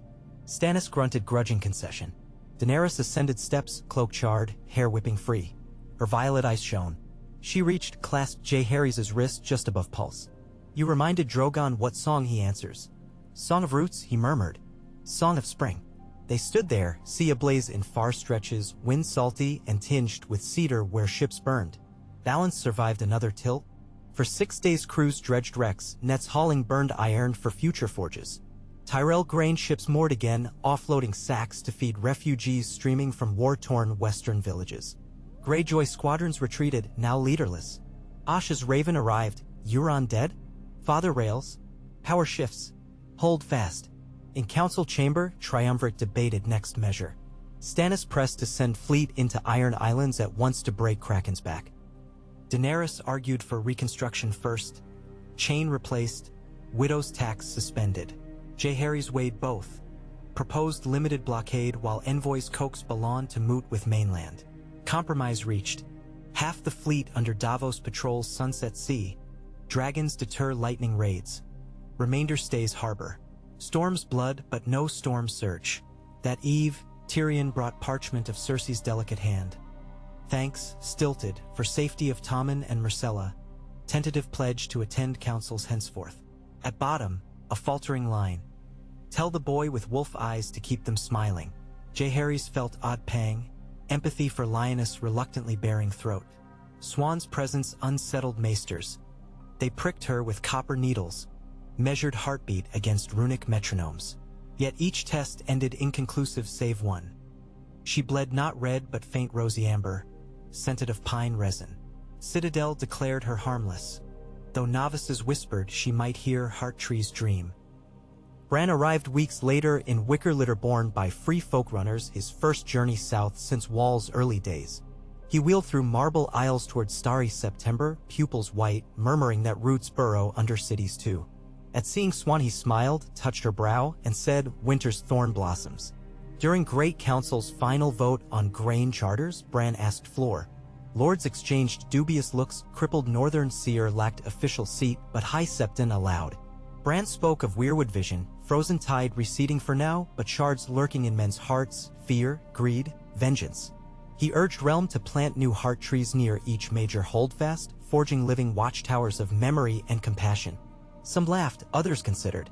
Tyrell gardeners volunteered, Martells offered sunscar seeds from Ghost Hill. Citadel pledged study. A decree passed, the Grove Mandate A. Each lord must nurture a godwood sapling or comparably sacred grove suited to their region, binding vow to guard not burn. Symbolic yet potent. With charter signed, triumvirate prepared to depart Oldtown. Stannis to King's Landing, Daenerys to Dragonstone, Jaehaerys north via Rose Road. Before parting, Daenerys gifted him a small phial, molten glass mixed with dragon's blood, forging capacity to rekindle weirwood beads should frost return. He offered her Bran's carved dire wolf whistle, guiding wolves to dragon's call if needed. Rhaegal and Viserion escorted northbound column for a day, wingtips slicing cloud. Tommen and Myrcella begged vantage on high tower rooftop to watch, Swan waved until dragons dwindled specks. They stopped at Bitterbridge where apple orchards flowered mauve. Farmers greeted Swan as fairy child, she blessed fields with pinecone touch, and next dawn petals glowed faint amber under first sunlight, though maesters insisted phenomenon purely mineral. Jaehaerys let folk believe wonder, they deserved it. At King's Landing crossroad, royal siblings parted, Tommen and Myrcella south to mother under Arianne's guard, carrying gifts of northern wool and dire wolf whittlings. Cersei met them outside capital, eyes raw yet tears withheld. She hugged children, nodded once to Jaehaerys, gratitude edged with unspoken dread. Triumvirate vow held firm. Northbound convoy continued, Bran recounting dream of Valyrian road rising from seabed linking isles. Davos joked they'd bankrupt Realm in stones before next winter. Yet wagons rolled smooth under early snows and hearts rode lighter. At Widow's Watch, wildling artisans carved first southern heart tree from coastal oak, nailing copper wolf medallion to trunk. Winterfell greeted them with crackling frost and warm mead. Robb's wife Jane clutched newborn daughter Lyanna, a red-haired swirl of lungs and wonder, Swan cooed, amber eyes shining. Sansa returned days later, carrying signed trade pacts from Oldtown. She and Asha Greyjoy discussed seaborne loots by hearth. Night brought Jaehaerys to Godwood again. Snow-dusted sacred boughs, Hearttree's red eyes wept sap slow as centuries. Bran sat cross-legged, Swan leaning against him, both humming low tune. Ghost prowled perimeter gentle. Jaehaerys knelt, pressed palm to bark. Vision unfurled, wide tapestry of Westeros from sky, dragons circling watchtowers groan of living wood, mariners hauling fish for bread lines, Stannis debating laws in solar, Daenerys cradling new clutch of dragon eggs on sunlit crag. Cersei teaching Myrcella to shoot bow, Euron's shade sinking in abyss, ice fragments drifting south in deep currents, yet dissolving against warm eddies of unity sprouting along coastlines. He opened eyes wet with sap tears. Bran smiled, Swan hummed. Owl hooted. Distant horns signaled arrival of Vale envoys bringing seeds for mountain groves. Life well forward. Jaehaerys rose. Balance still danced. Threats would rise. Prophecies might mutate. But roots strengthened. Dragons soared. Wolves guarded. Hearts remembered. And across the realm the quiet refrain grew. On lips of market wives, stevedores, maesters, spear wives, and even the ghosts who wandered storm-lashed battlements. We are many, and together we remember the long night. Together we will face dawn. The song would spread, carried on raven wings and dragon cries, echoing in godswood leaves, humming in iron-forged chains no longer meant for bondage but for bridges. It would rise whenever fear stirred, and it would turn armies aside from folly, temper steel with mercy, and paint the sky with auroras of hope.